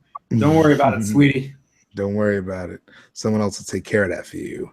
And that's when Spinell rolls up on them, right? Frank Zito himself. There's that shot you see. So Savini hops in the back with the chick, and they're about to get it on, and in that tiny window, in the back window of a car, you get your regular window and then the small little triangle window. You just see, dude, just creepy as all hell up in that window, man. That shot I thought was great. So then what do you get? Cuts to that scene, slow motion, jumps on the hood of the car, shotgun in tow, and one of the most fucking holy shit moments I think I've had watching a movie. I was not expecting it. Totally forgot about that. Gorgeous headshot. I mean, you got the carcass right there. He talks about this being one of his most favorite roles and the fact that he made it happen to himself. It's cool, but it looked good. Fact that he did it to himself, right? Sick. Oh yeah, because Savini was the one who pulled the trigger on the gun because they only had like one shot to do it. So he shot the replica face of his own. Yo, it's so crazy, right? It's like, and when we had PJ Starks on in Volumes of Blood, I mean, he doesn't do the effects, but he's the director and producer, and he plays himself at that part of the film, and he gets his head ran over by a fucking car. Just like, can you imagine killing yourself? Fucking nuts. Every day. Every day. Yeah, every day. That's my Dr. personal Watson hobby. on YouTube watching us right now. Yeah. Chat room. And Rochelle Raza, thank you for watching. Rochelle. Wait, you said Watson's in the room? Yep. Hey, baby girl. Watson taking his top off again. Yeah, man. So fucking one of the most gorgeous headshots, and then he rolls up on her, shotgun in the face. No need to even show it. Cuts to the next scene. You know what goes down. And that I thought was strategic. There was no need for any more, gratuitous killing because we knew what was going down.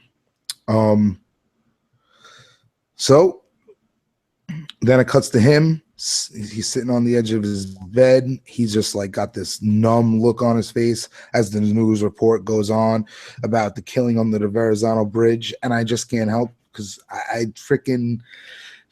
I lived 5 minutes from the Verrazano Bridge in my old place. I see it every day in my backyard. I drive under it every day now because I don't live where I used to. I grew up, going along that strip where they were pulled over, flying kites, hanging out, walking by the water, going under the bridge. So like that shit was just, I think, really, I don't know, I guess touch close to home. But yeah, it's just, imagine fucking that head explosion happening somewhere you have been, you know what I mean? Like I've been to that locale many, many a times. So yeah, fucking crazy. I don't know. Sorry. Just rambling. Anywho, so we get him at the apartment. He's all numb and everything. We get some great dialogue in this scene where we kind of find out a bit more into his psyche, where he's like, they can't laugh, they can't dance, you got to stop or they will take you away from me. And so you're starting to piece a bit more together where he obviously has a problem with women being flamboyant and being out there, doing all the things they can do, being, I guess, not proper in his eyes. And he also handcuffs himself to a mannequin, and it's super creepy. He's like laying on it, grabbing it, clutching it, you know what I mean? Like crying himself to fucking sleep with it, Yeah, well, I mean, there's nothing weird about crying yourself to sleep. I do that every night after sex. Oh no, just with a bloody mannequin with your victim's scalp on it. Okay, well, yeah, that's a little bit creepy. I don't do that. Mine just has a picture of Watson's face glued on it, but still. That new that new cover photo of him sitting at the Hard Rock, I had to make a poster of it and put it on my ceiling. So when I'm laying there at night, he greets me in my dreams. Yeah. Oh. Oh shit. So yeah, fucking then we get that, we're in Central Park now. And we meet our new character, the lead female role in this film, his final girl, and that would be Caroline Monroe, who was in a bunch of stuff. Yeah. So what's it called? There's a boy and a girl on the swings, and they go and ride their bikes, and the girl rides the bike into him. And the image of him, she actually takes this image, but he's like standing there, dominating, holding the handlebars. And what's her name? Anna. Yeah. So Anna takes a picture, and he starts to follow her. Like, what's this chick doing taking a picture of me? But there was this moment where it was like, there was this, moment of innocence where, it seemed like he wouldn't hurt a child. Does that make sense? No, I agree with you, because he even tells the kid to chill out. But here's my thing about this scene. Fuck the mother. She's like, I gotta stay in the park because my mom doesn't want me to leave. Then literally they just ride their bikes right outside the park, right in front of the mom. Mom doesn't bat an eye, stop her conversation, throw a chicken nugget, nothing. Just completely I'm like, what the fuck? Like, I told him no, so if he does it, I don't have to stop. I already told him no, so if he does it, if he gets killed by a psycho, then that's his fault. What? Doesn't make any sense. This mother is stupid. Yeah. They're just hanging out on the bench, chit-chatting away, like it's not 1980 New York City in fucking Central Park. Yeah, no problem, kid. Go have fun riding your bike. Yeah, okay, that doesn't happen. There's a dude ODing off heroin right off screen right now. But no, just go ride your bike. Fuck it. Don't worry about it. It's all good. So, that's how we get introduced to her. And what happens is she leaves a little suitcase, and he finds it, has her address, and we know what's going to happen soon. But before that, he stalks out a nurse, right? Oh, hold up. Before you get to the nurse. Yes. Can we talk about him whimpering while looking at mannequins in the window real quick? Like, did anybody else just get really like he growled more than a shark in a shitty B movie. Like, I was truly unsettled in this scene because I was like, oh, make it stop. This whole him breathing into the mic, ugh. That's what I do in public the whole time, so it's fine. I can see Jim's like trying to get no Ghost. Love this. Oh God, yeah. Nothing like a ghost whimper. When he plays back the EVP, it's just like, will you please breathe through your fucking nose? Baby hard. Oh, no, that's how they trick you and you get a ghost dick in your mouth. Don't believe it. Don't believe the ghost dick. Oh shit. Scary Movie 2 is a lie. The ghost does not actually put a ghost penis in your mouth. It's a dude in a sheet. I'm telling you. Ectoplasm all over the place. Anyway, before we get to these nurses, I do want to give a shout out to not the blonde nurse, but her friend who was leaving. She was actually Sharon Mitchell. She is one of the most prolific porn stars of all time. Really? She was a big 80s, 70s, 80s. I think a little bit in the 90s too. In 1998, she formed Adult and Industry Medical Center for disease testing and drug and psychological help for porn actors. So she's like one of the biggest names in porn of all time. So, Really? and she has this tiny 5-minute cameo in this movie. So I thought that was pretty cool. I knew they had hired some porn actresses for this movie because it was cheaper. I didn't know there was like a big name one in here though. That's pretty dope. Holy shit! I'm sorry. This is fucking nuts. You find Sharon Mitchell? Yeah, she started in 1975. She's classic.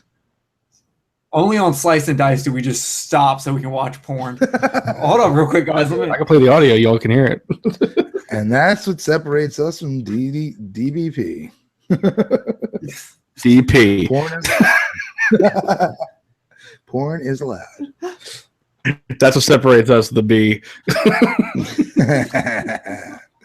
Oh my! Just some of the names of these are just ridiculous. Feels like Silk, 1983. You know, like, Touch Me in the Morning, 1982. Touch Me After I've Had My Coffee, 1973.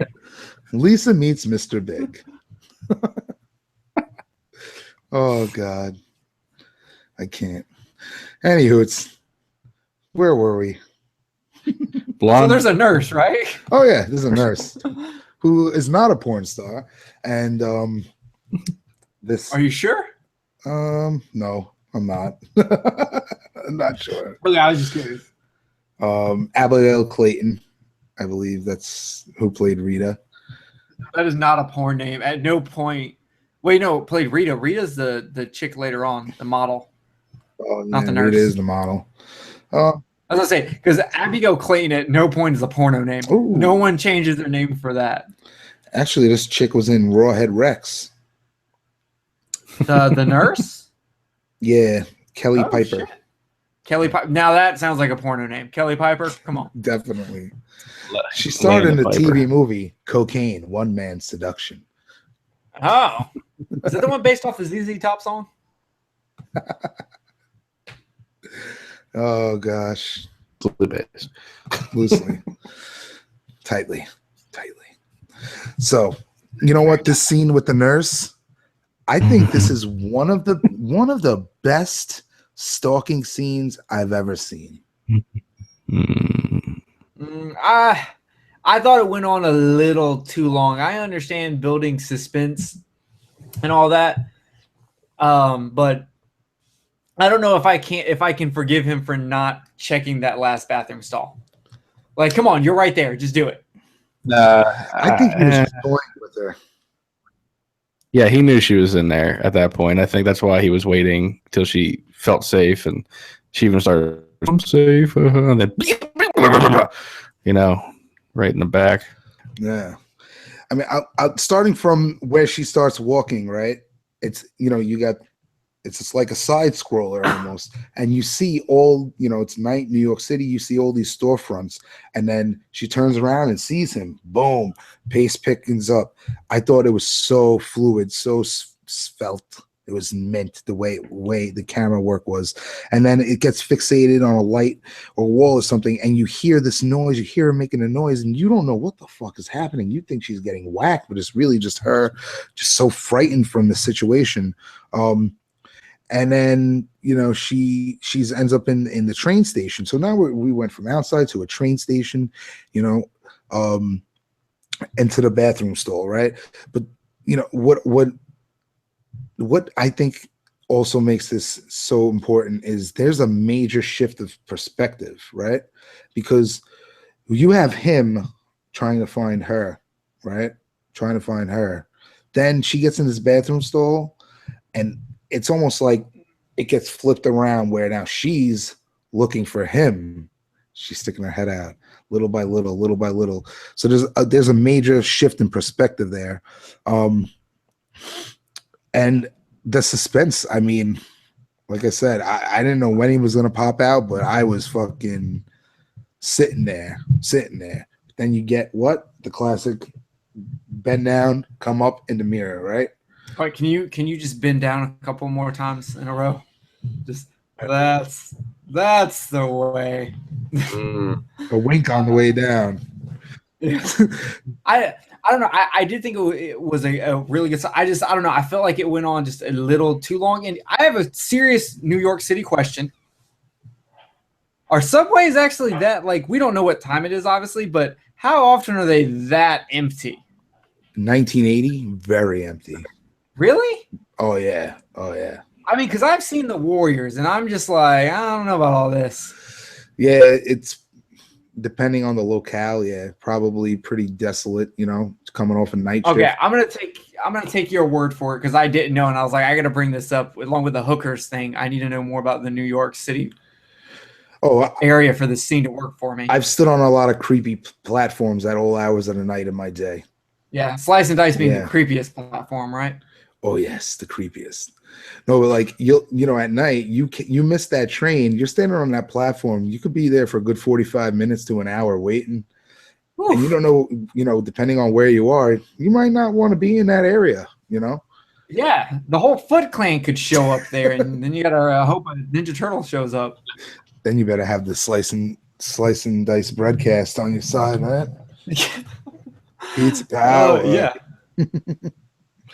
But yeah, definitely that whole thing, totally realistic.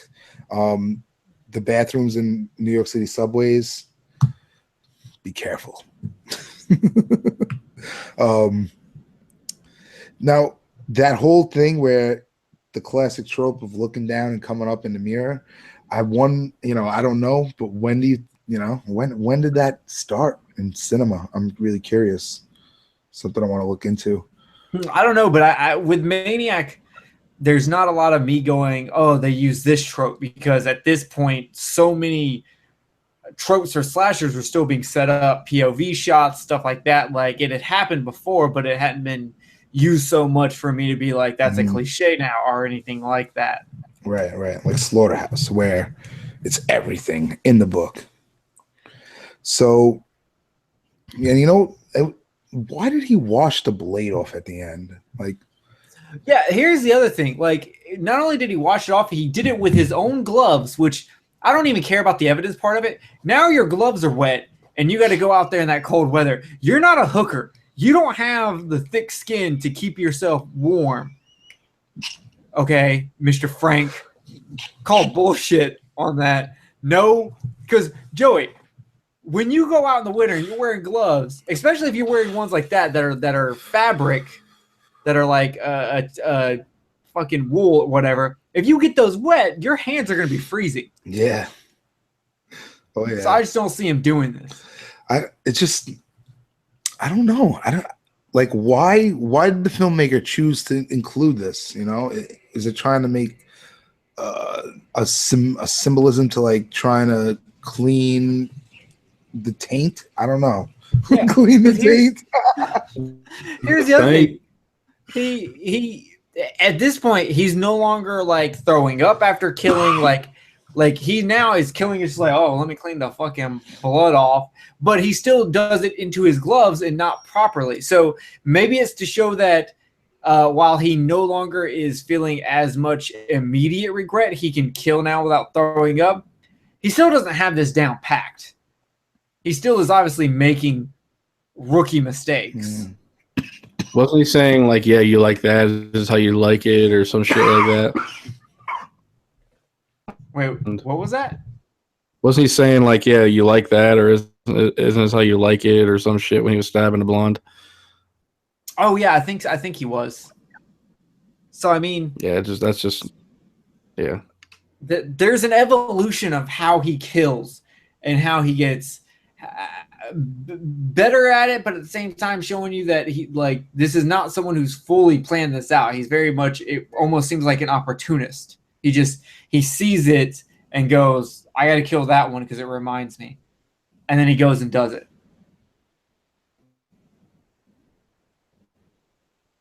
So I thought it was cool, and I also like. Oh, my microphone's on mute. Sorry. That's all right. I was talking. Now everyone's like, "Oh, thank God, Jero, shut the fuck up." Fuck, I muted it because I was coughing. Anyway, so, fuck. Where are we here, guys? Wash the blade next off. Scene. Yes. Yeah, and the next scene we have Frank in his rich yacht outfit. Like, did he not look like fucking? He was in a rich yacht like robe. He borrowed that from The Godfather attire costume. Yeah, That shit was. I was like, is that the same guy? for real. I literally had to rewind because I was like, I she was actually, just so nonchalant about it. Like, oh yeah, you're the guy from the picture. yeah. Come on I in. actually feel like there's a huge tone shift at this point, right after the nurse kill. Huge tone shift. It went from just kill, kill, kill to oh shit. Now we actually have like a serious development in what's going on with him. He's fucking waxing philosophical. Oh my gosh. Over there with her and talking about how you can preserve someone forever to them, and like just this whole thing. And also, he's a painter. Is that like they bring up that? So maybe that is his job, or is he just bullshitting? What do y'all think? That's a good point. And you know what? I think for Well, him, I mean, it definitely. I'll go, Jimmy. Say at that point, what you're talking about is it became more of a brighter movie, and he became way more humanized, and it was just like there's there's another more than just a maniac killing people. And then you introduce this woman in, and it's kind of like, is she going to be the one to save him? Is things like that. It was a different element, and a different level to the film, I guess. Yeah, because you contrast him being batshit crazy in his bedroom to now like holding a conversation in a social interaction like it's no big deal, looking actually like a dude who knows what he's doing in his life. And it just made me question, is this him now getting to a point where he can make an of how he wants to kill someone instead of just choosing someone at random? Or is this him now trying to hold back his wanting to kill because he actually likes her, or what? I love this movie for that, because I'm constantly like trying to figure out what is he actually doing here. Right. And that's a good point, because what is he trying to do right now? And to bring up his past life, like he comes in all suave, socially unawkward, right? It makes me think, did he just like snap? Was it a slow progression? And it makes me think of like Dexter, you got to fucking put on the mask, right? And be able to function. But, what level is he as a serial killer? Is this new? Is this fresh? We don't really know, right? We don't know exactly. But the one thing I don't like was, he didn't meet this woman. He didn't talk to her. He saw her from like fucking probably a football field away. You know what I mean? So how does he know that this is the one that's going to change him, that he really loves for who she is? And because that's the way it kind of went, right? Like he actually was trying for her. He wanted to date her, right? It wasn't like, let's go to a hotel and let me choke you. Joey, when you have kids, you'll eventually start watching Disney movies, and they'll start explaining to you that love at first sight is a thing. I'm sorry, I had to. I don't have kids. I'm the bald virgin, so Yeah, but yeah, I guess it was trying to play up the love at first sight thing. But this movie is constantly going. It does not have room to just go, because at the same time, she's a very beautiful woman, and she's just like, oh yeah, this dude with a pot belly I'm totally about to go on a date with him. Just because I'm going to invite him in just because, oh yeah, you took my picture and I somehow found out where you live. And what? Yeah. The dinner the one time, and he makes a comment like, "You're going to come to my show," and he, yeah, along with a million other guys, and she was like, "Come on now." I'm like, really? Like he's the one you're going to fucking pick? Like, yeah, really? That's a really good point, Jim, because he says some kind of douchey things. Mm-hmm. Like self-deprecating douchey things, and she just is like, and it's like, what? Really? I don't understand this. And also, do y'all think his mom? Do y'all think his mom really died in a car wreck, or do you think that's just his cover story? That's a damn good question. It's a damn good question.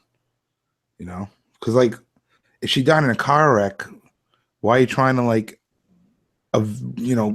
kill her still? You know what I mean? did you not get the chance to, and that's why, or did you do it? Jim brought up earlier how he knew what was going on. He's seen enough horror movies to know what's going on, and this is like very reminiscent of Psycho. So like Jim, you've seen this movie more than all of us, so you've caught on to the details way faster. At any point in time where you just like, she didn't die in a fucking car wreck, that's bullshit. Yeah, I mean, the fact, like, throughout the movie, he makes these comments, like, of again, and then he says stuff about, like, about why did you have to go to the other men. I think at some point he did something to her, and because she was hurting him so much by leaving all the time, and I don't know. There's many different ways you can go, I guess, but it's all hearsay. It's all about whatever we want to think. I definitely think he's the one that did something to her, and now he just wants her back by, that's why he still sees her and everybody he kills, and we're just right. So then he shows up to her photo shoot, right? And she's there taking pictures of these models, and he rolls up there with this big box, sitting on the couch, looking like a big jabroni. And he did. He really did, though. And he has what was that? A fucking aardvark teddy bear? Like, that did not look like a regular teddy bear. The fucking anteater? Well, it was a dick nose teddy bear. You can use it to masturbate with. The dick nose teddy bear. You noticed the kid? I was going to say this too. After he gives her, actually, yeah, it was after. He might have brought it up anyway, but fuck it. Yeah, he gives her the bear, and she kisses him on the cheek, and he like wipes it off. I didn't notice that. Does he wipe it off? Holy shit! He wipes a kiss off right in front of her as she's talking, and she didn't say anything. Like, she didn't notice it, but I know, people probably watching it noticed, but he didn't want. I didn't pick up on that.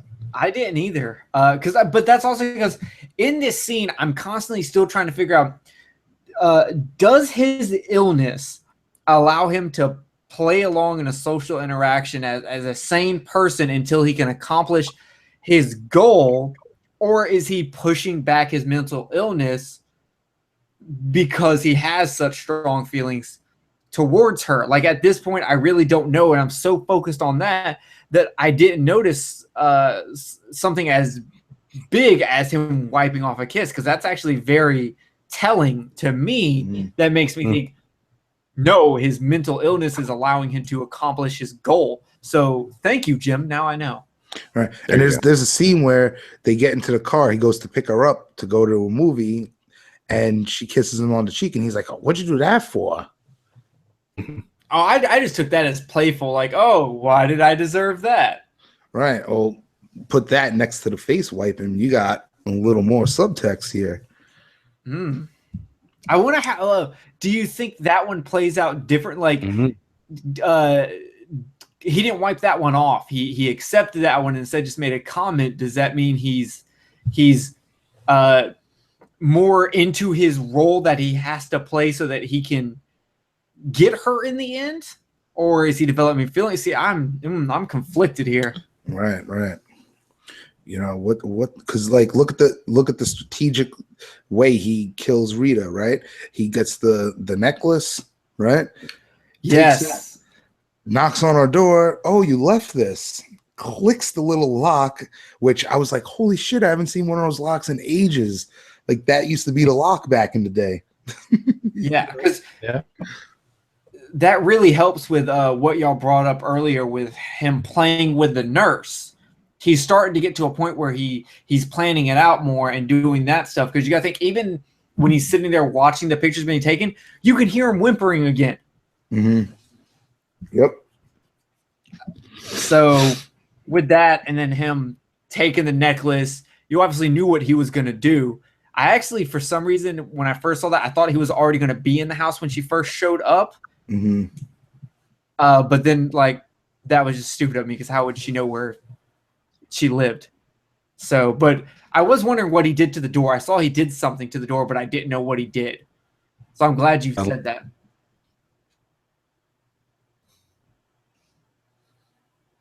Hello? I heard Jim say something about him. He pressed.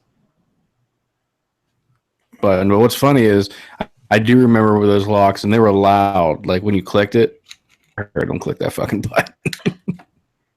Oh, I'm sure she WD-40s the shit out of it constantly. Oh shit.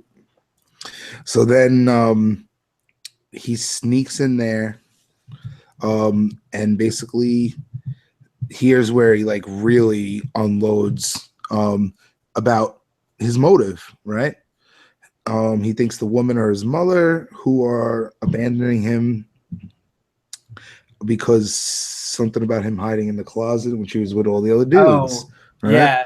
So we also get the explanation of the scars we saw on his chest from the beginning. Mhm. If he would not go to the closet while she was doing her hooker stuff, she would put out cigarettes on his chest. Mhm. I used to pay big bucks. Yeah, that's that. What is that? $75 for Around the World? What was that one? That's French around the world. French okay. baby. Do y'all at least think that leading up to him jumping out of the closet and tackling her, which was actually like really well done, Mhm. this scene when you have to agree the lead up to that went on a little too long. Like that one was a little drawn out. Yeah. I mean, Okay. especially after the real big one. I thought she was gonna get it in the shower. I didn't think it was gonna be a whole thing afterwards. Yeah. So yeah. And beef. Yeah, which, dude, bubble baths in the 80s were boring as Falls. shit. Like, who would take a bubble bath in the 80s? That's boring as shit. At least now I can put up my YouTube and watch YouTube while I'm naked and listen to you talk about horror movies and bubbles. And she just has to sit there. She doesn't even get to listen to Slice and Dice when she takes a bubble bath. No. Shit. God, what do you do in 1980? You fucking sit there and do this. You twiddle your Twiddle. thumbs. Yep. Twiddle. So, like I said, right? He really unloads on her, goes into his whole tirade about how they didn't love her. He loved her because they wanted to give her some dollars, stabs her through the chest after he promises not to kill her. And that's, again, you get sobbing, unbearably mommy, wailing and crying. And he says, I know it's you. You changed your hair and you changed your looks, but I know it's you. So all of his opportune kills are either him seeing someone go, oh my God, that's her. I've got to go get her. Or he just, this is my opportunity to kill, and he does it. And it's just under the guise of whatever his mental illness is. It's hard to tell in this movie what precisely is his. We know what his main motivation is, but it's kind of hard to figure out his pattern completely because they give you very little information, but it's enough to get your mouth wet to start thinking. Is it him grabbing people based off just pure opportunities? I just go out. When I go out, I find someone to kill him. Or is it him going out and he just happens to see his mother again, and she might have changed her hair, but it's her. So fits perfectly because of everything you're saying. Like, we're not supposed to. This isn't supposed to be an easy out. Like, he's a fucking maniac. You know, it's not going to be simple. These are the guys.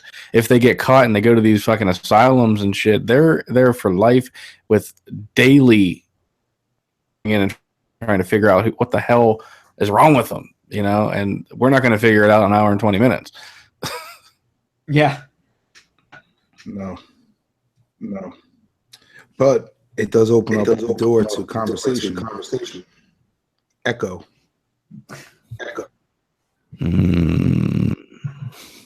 No echo. Yeah. Okay, no echo. But, yeah. All right, so he does more statements. They didn't love her. Only he did. I'm not going to kill you. I'm going to keep you so you never go away. And he just kills her anyway. And then he's clearly humping her while whining mommy.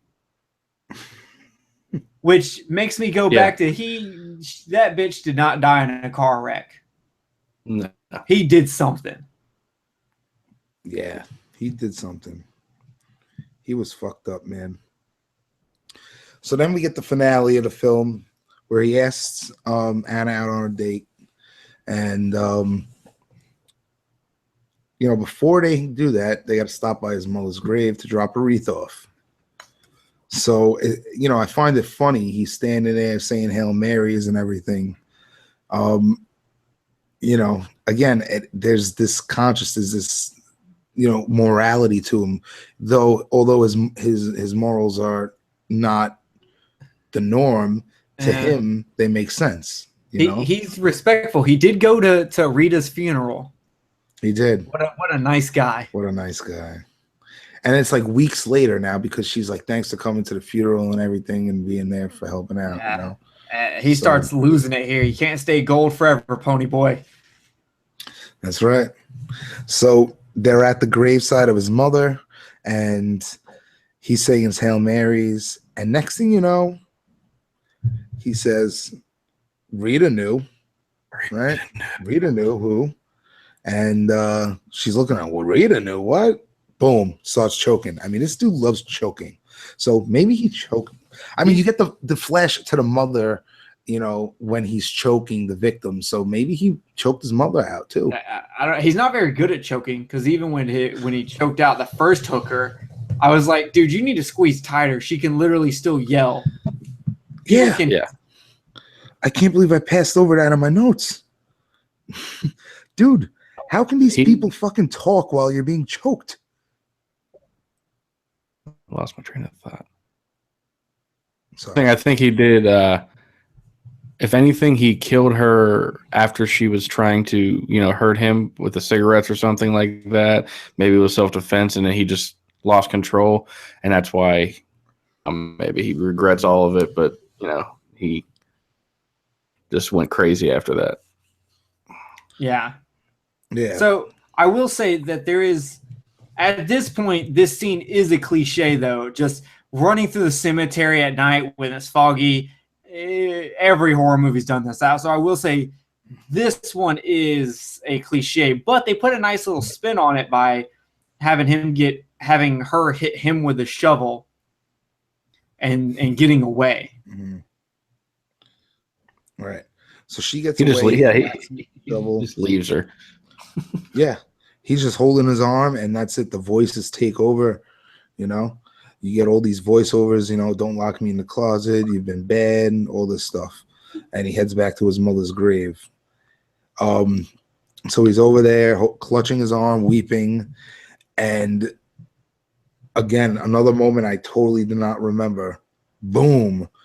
Rise from your grave. And dude, Mama rises from the grave, rips his fucking head off. No, not yet. Sorry. Mama rises from the grave.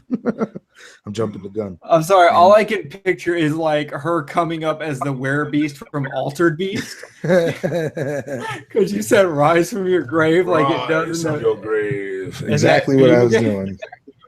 Oh my God. I love Altered Beast. My mom was a werebear. That's why he gave her the weird looking teddy bear. All right, so he imagines he's imagining it though, but man, not expected because there's no supernatural element at all. Solid makeup job, also. Yeah. Oh yeah. It looked fucking great. Oh, also, right after this scene is my favorite song from the soundtrack. It sounds like some like if Pink Floyd did Halloween music. Yeah. I have that too. Fucking sick. So stumbling his way home, he heads back to the apartment, and what happens? He's in a room full of mannequins. Next thing you know, it's panning around to all of them very creepily. Then all of a sudden, they all come to life. Holy shit. Well, more off his rocker. At sorry. First, he is turning around in his bed and they're all looking at him. Then he turns back and they're all looking away. Mm. So, and shit, like before they even come to life, and it's kind of like there that, you know, something's not right there. Yeah. You know, which made me think about the whole beginning. Was it really a dream or not? Because of the way it happened. But another gorgeous kill right here. You get all the mannequins come to life and just basically murk his ass, rip his fucking head off. Yeah, they stab him in the belly, cut his arm off, and then rip his head off. Oof. Brutal. Yep. They come to life, kill him, stab him, chop him, and tear his head off, right? So here we are, a bloodied, headless, and then what? There was another corpse next to his body, just spewing blood off its headless neck. Oh yeah, and apparently that like it was wearing the Pamela Voorhees sweater. Like I read somewhere that there's a tie between this and Pamela Voorhees. Either this was the same one from Friday the 13th, or there's some connection there with Pamela Voorhees. But it just wasn't very clear. Well, Savini makeup might use the same fucking thing. Yeah, could be. So lo and behold, we have basically, I guess, the epilogue of the film where the cops, you know, they come, they find him laying in the bed, but he's stabbed in the stomach only. They leave. All that was happening in his head. yeah. He actually has his hand on the blade, Right. As if he had committed seppuku. And I was like, oh, I didn't know he was into samurai. Interesting. Because in his eyes, he's a hero, right? Or maybe not. Yeah. Maybe one of his you know, voices.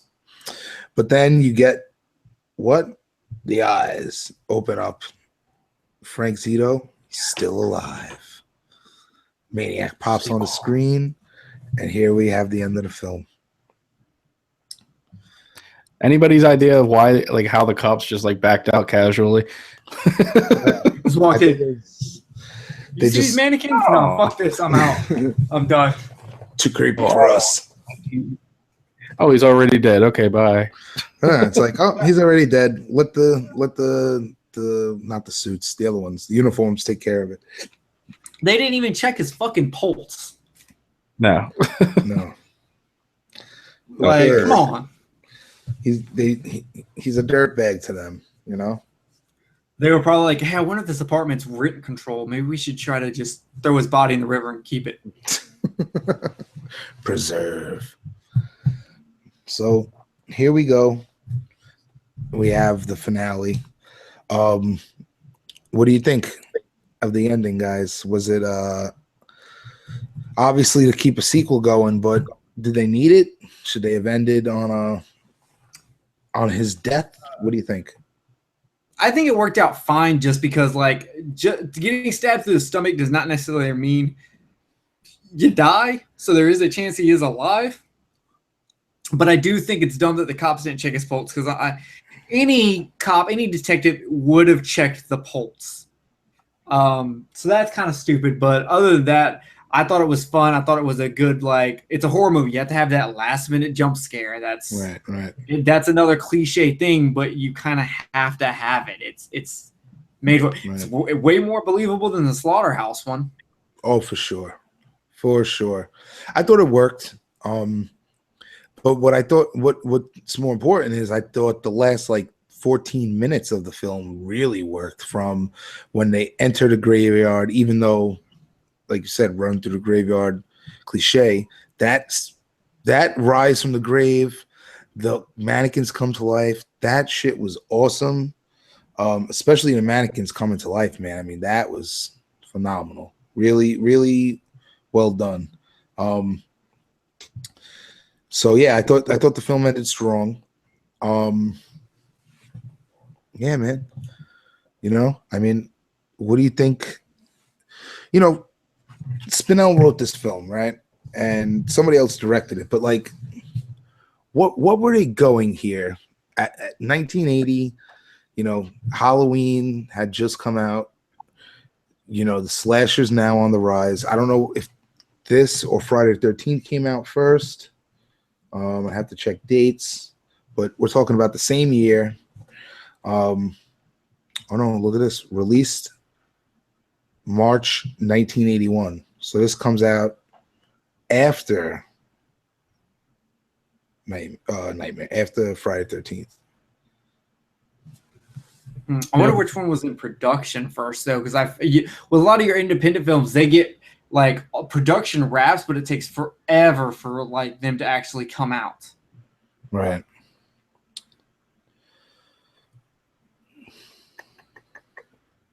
Release date was May 9th, 1980. So they were probably filming, I'd say, you know, and early 80 before they released it in May. So I would say that Maniac was probably, you know, does it say anything about like filming for? I'm not sure, but Friday. What's it called? You know, this was what's it called? The one that we talked about earlier with Gene Siskel, that where he left the movie theater after the head explosion. Yeah. Right. I think at this point, like, you know, looking back on this film, I think it holds up, and I think it might be better than, you know, what people were looking at as film in 1980. I mean, I think this is something that might be ahead of its time to a degree. I mean, watching a lot of the slasher films, I don't know. This one, I think, stands tall in the bunch, in my opinion, and I think it's because it goes more in depth with the character. Even though, like we talked about, you don't get all this 100% solidified background information, you get an in-depth look inside of this guy's head, and it allows you to really unravel the mystery yourself, without blowing its wad, without revealing everything. And oh, look at this. Sorry, the headless corpse in the end is Betsy Palmer corpse, Jason's mother from Friday the 13th. Yeah, I also just read that he did do Friday the 13th before he did Maniac, and then right after Maniac, he did The Burning and The Prowler. Yeah. Yeah, yeah. Yeah, because Friday the 13th only took 28 days to film. So you would have to think that the turnover rate on that was pretty quick. Yeah. So Plus, there's only a handful of special effects scenes in Maniac, so it's not as if he had to be there every day for filming. Right. And there's only two really big effects in the movie: the shotgun to the head, and then the ripping off the head. Right. Yeah. I mean, the zombies all makeup.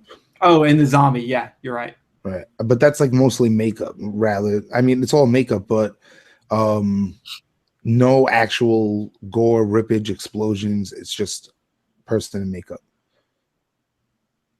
I mean, there's definitely homage to real life serial killers and also Psycho here. I really thought she was going to get whacked in the shower, but you know, the whole mommy issue thing. I know you've been in Psycho mode lately, right, Jer? Yeah, we did Psycho 3 a little bit ago. We went really, really in depth into Psycho 3. I've never seen any of the sequels. You know, I hadn't seen them until I had heard the retrospective that Skeleton Crew did, because Psycho 3 is like Alex's #1 horror movie of all time. And so I was like, well, there's no way sequels to Psycho can be good. And then I watched it, and Psycho 2 and 3 are amazing. Psycho 3 is a fantastic slasher. But you do need to see 2 and then 3. Like, it's very important that you watch 2 then 3. Have you seen any of those sequels, Jim? I think at one time I've seen them all. I know they play a lot of them on TV throughout the years. like on AMC and stuff. So I'm sure I've caught them throughout the years. But what was it? Was the last one, I believe?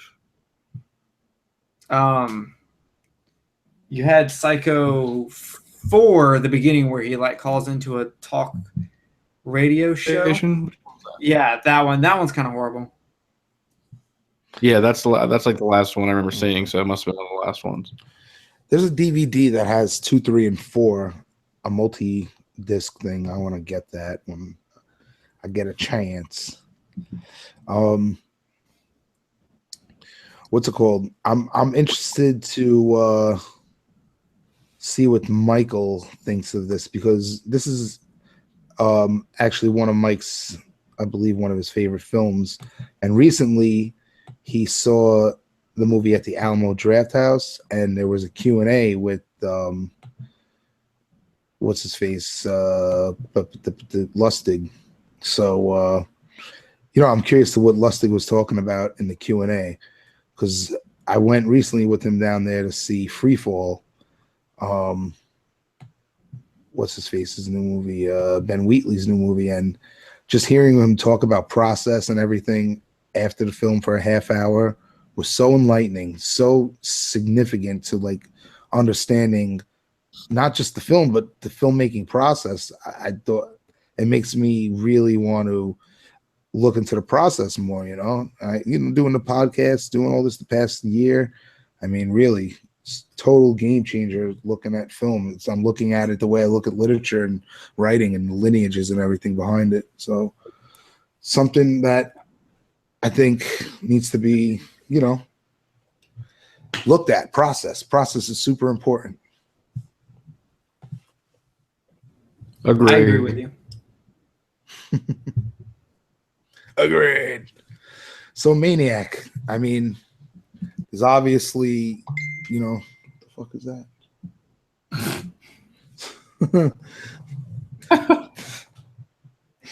Oh, it was in my headphones. I thought it was my phone. Oh no, we heard it also. You did? Oh. Yeah. Anywhoots. Maniac. What else can we say? Should we rate this? You got anything else you guys want to mention? I don't. I feel like I covered pretty much all my notes. Yeah, I mean, we took it almost scene for scene, so I think we covered our bases here. So, Jerry, let's hear your rating on this one first. I definitely I give this a 4. I really like it. I really enjoy watching it and trying to figure out exactly who he's talking to and what perspective he's talking to, which way is his mental illness pushing him. And I think because of that, there is a lot of rewatchability to it, because I feel like I could watch this more and find out more as I process it more and talk to people about it more. But I will say it's not – I like fun slashers. Like if I'm going to watch a slasher, I like it to be really, really fun. And this is more of a psychological slasher. So it's not going to get a 5 from me. I don't absolutely like want to have sex with it. But I do want to watch it again, and I do want to – and I've got a nice little VHS of it over there that I posted in y'all's group. So I definitely want to check it out more. And I need to hit that 5-time mark like Jim. 5 times. Jim, what do we got on your rating? King Booker. Okay. What's funny is, for some reason, like when I watch this, the only movie that really, aside from Psycho, that comes into my mind is, American Psycho. The way it's made, it leaves a lot up for interpretation at the end, and it leaves you thinking, doing it. Was he really doing it? Was it only in his head? Was, even though we know, he obviously killed these people. Who's he saying it to? Who's he, it just leaves all these questions. And that movie, American Psycho is kind of the same way. But I've seen him multiple times, and tension, interesting, gritty, great effects. actually going to go 4 out of 5 also. So definitely recommended. Shit, whatever you just said, I wanted to piggyback off of, but I forgot. Was it about the American Psycho perspective? Oh yeah. So all three of those movies, they all have that common thread going through it, right? Where we're dealing with this person who, is almost your everyday man, but has this inner battle with whatever it is, because we've all had issues with, parentals or authoritative figures in our lives, right? So what's the difference between him and us, where we don't lash out and he does, right? Many people have been abused by their parents and are not serial killers, right? So what really goes down, and I find this very interesting. Couple that with the special effects, couple that with, I was about to call him Zito, Spinell's fucking amazing job. I mean, I don't know if any other actor would have been able to convey this character, because this was his, brainchild. So I'm gonna have to go with a step higher, 4.5 out of 5. There's a couple of flaws here, and we mentioned them earlier, but at the same time, those flaws do leave the doors open to interpretation and discussion and analysis on why this man is the way he is and what really happened in his past to a far degree. One of the most beautiful headshots, maybe exploding heads. You guys should update your cover photo with that, because that's a step above that scanner's head explosion, in my opinion. And no, I forgot what I was saying because I was breaking balls a little. I don't know, but yeah, 4 out of 5, man. I loved it. I thought it was great.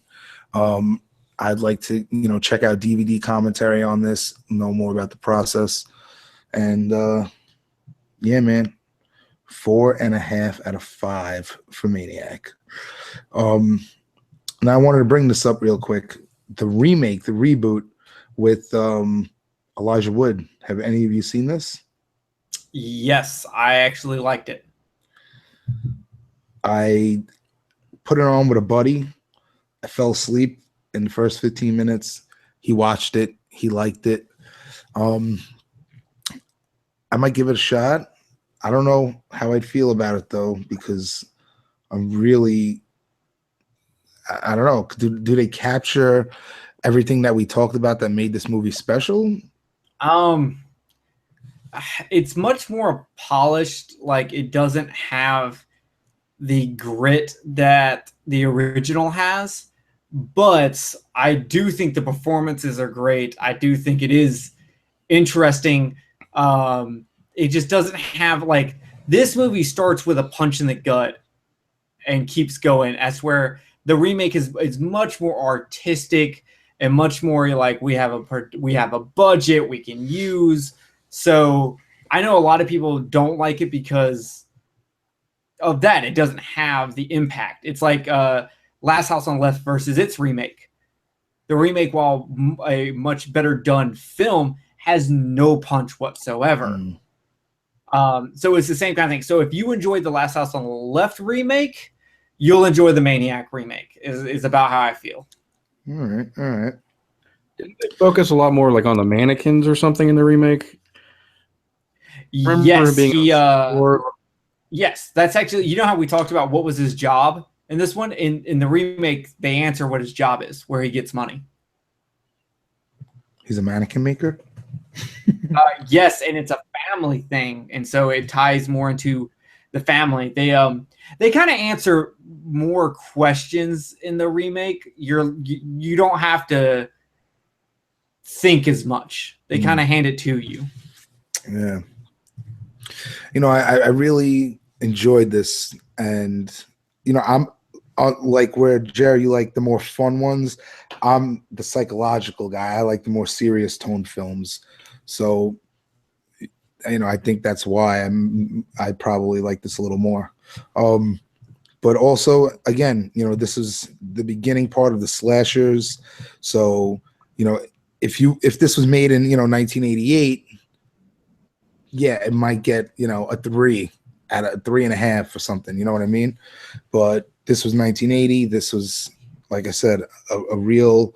I mean, I think this paved the way for Henry Portrait of a Serial Killer, and also American Psycho. Just like Psycho led the way into this. So, yeah, that's it. That's my spiel on the Manic, on fucking Maniac. Good job, gentlemen. Yeah. Well, thank you both for having me on. I really do appreciate it. I know me and Joey talk a lot because we're both like up and comers on the network, so we're always trying to like throw ideas back and forth on what we can do. And it was great having you on. And I gotta check out some of your paranormal stuff, Jim, because I love that kind of shit. I can watch that shit for hours. Yeah, feel free. I mean, we'll connect online if you want to, whatever, friend request, sound all fucking gay and shit. But you can see my paranormal page. I don't know if you. Yeah, I've been doing. Yeah, I was gonna say, if you get into private message with me, it eventually will be gay. Like me and Joey apparently had a sexual intercourse over Alexis on Fire earlier today, and he had to explain it to his wife. So it's gonna happen. That's perfectly different area codes. Doesn't matter, yeah. No, Yeah, he but was I've like- been doing podcasts for years, so I mean, you'll see. If you want to look back, I can show you all my other stuff. But yeah, this is just fun. I love doing this. So yeah, For real, I want to see it. And if y'all cover some paranormal shit on here, I especially if it's about aliens, I'm gonna be balls deep in that because I love aliens. He loves aliens and he loves getting balls deep. And anal probes. I actually have one of my old podcasts where Hillview Crew Radio. We actually over here in Ohio, Trumbull County, there was a UFO sighting, and we had the woman who was the 911 dispatcher, and we had her on our show, and he was in the Air Force, and we had a alien UFO episode. So, yeah. Well, I think we'll know what will be coming in a couple of episodes then, because there's the extraterrestrial section on Shudder, so we'll check that out. Oh yeah, do fucking Fire in the Sky. Fire in the Sky, and then what was the one from with the chick from Resident Evil? Yeah, that movie got me angry. Yeah, that was one that I'm more on the fence about that one as to whether I like it or don't like it, but Fire in the Sky was fantastic. I was blown away until I Googled it and I got Blair Witched. I was pissed. I was like, you mean this was fake the whole time? I thought it was fucking real. It wasn't all fake. No. The person who is it about? So I thought it was what's it called? The whole fucking Fire in the Sky? Not Fire in the Sky, The Fourth Kind. Oh, no. I never saw Fourth Kind. No. I'm talking about Fire in the Sky. Yeah, no. Fire in the Sky was the one based on a true story, right? So here we are. It's about to hit 2 a.m. Perfect time. I got to be up in 4 hours. All right, gentlemen. What do we got next? We got episode 20. With the lovely Queen of Screams, Mavalia. Yes. She'll be joining us as our guest host, and we'll be covering something about a backyard. What was it again? What? Backwoods? I don't know, something backcountry, and Wes Craven's The nightmare in the 1984 Wes Craven film Nightmare on Elm Street. Jerry's favorite movie. I'm gonna wear my full, Fuck you. I'm gonna wear my full costume during the show. Decked out, glove and all. I have a Nightmare on Elm Street book called that's like kind of hard to find. I looked it up and it's like going for like $40-$50 on eBay. Damn. I found it at a Goodwill for $3, so I bought it. But I don't like Freddy, so I've never really gotten into it. I picked up one time. It's like 3 Freddy novels in one big book like this. Yeah. Loved it. Loved it. Dude, those things get expensive. Have you ever looked and seen how much the Friday the 13th books go for? The ones that are like random spin-offs? I bet a bundle because they're out of print and you can't get them. Yeah. It's ridiculous. The Nightmare on Elm Street book I have, I think it's called The Nightmare Never Ends. And it's about the history of the movies. It's not like new stories. It's about making of. So it's useless now because you can just watch the documentary. All right. Yeah, no, it's what I have is like fucking novels. It's almost like fan fiction, just proofread very well. But it's entertaining nonetheless. So, all right. So episode 20 coming up next. Jerry, thank you for coming on. We had a blast, man. In 3 hours, we've been rocking. So that means good. That means good. And we'll hope to have you on again. Anytime. 3-hour shows there, Joey. No, we don't. Again, the format up in the air. Whatever happens. But one way or another, we are going to be cranking out the episodes this summer, having a blast, doing our thing. So be on the lookout for more Slice and Dice, more guest hosts, more familiar faces from the network, and check us out on our Facebook group, Death by Podcast, Slice and Dice Dreadcast, horror movie group, something or other. Type that in and join our group where we talk about a whole bunch of stuff. Find us on Twitter at Horror Dreadcast. On Twitter. And Instagram, right, James? Instagram. Slice and Dice Dreadcast _ between each word. Slice and Dice Dreadcast _ in between each word on Instagram. Check us on Facebook or also our closed group over there. Find more info and links on deathbypodcast.com and horrorphilia.com. And check out Kill the Cast and Married with Children podcast, where Jerry is one of the hosts. And their new restaurant, Slice and Dice Breadcast. a wide array of grains, wheats, and rye. Jesus. And if you're listening to this podcast audio wise, head over to YouTube. Please subscribe to our channel. That's a very, very slow up and coming thing, but we do a live video show every episode before the audio comes out. So look up Death by Podcast over on YouTube and subscribe and see all our videos. Yeah, buddy. And iTunes reviews.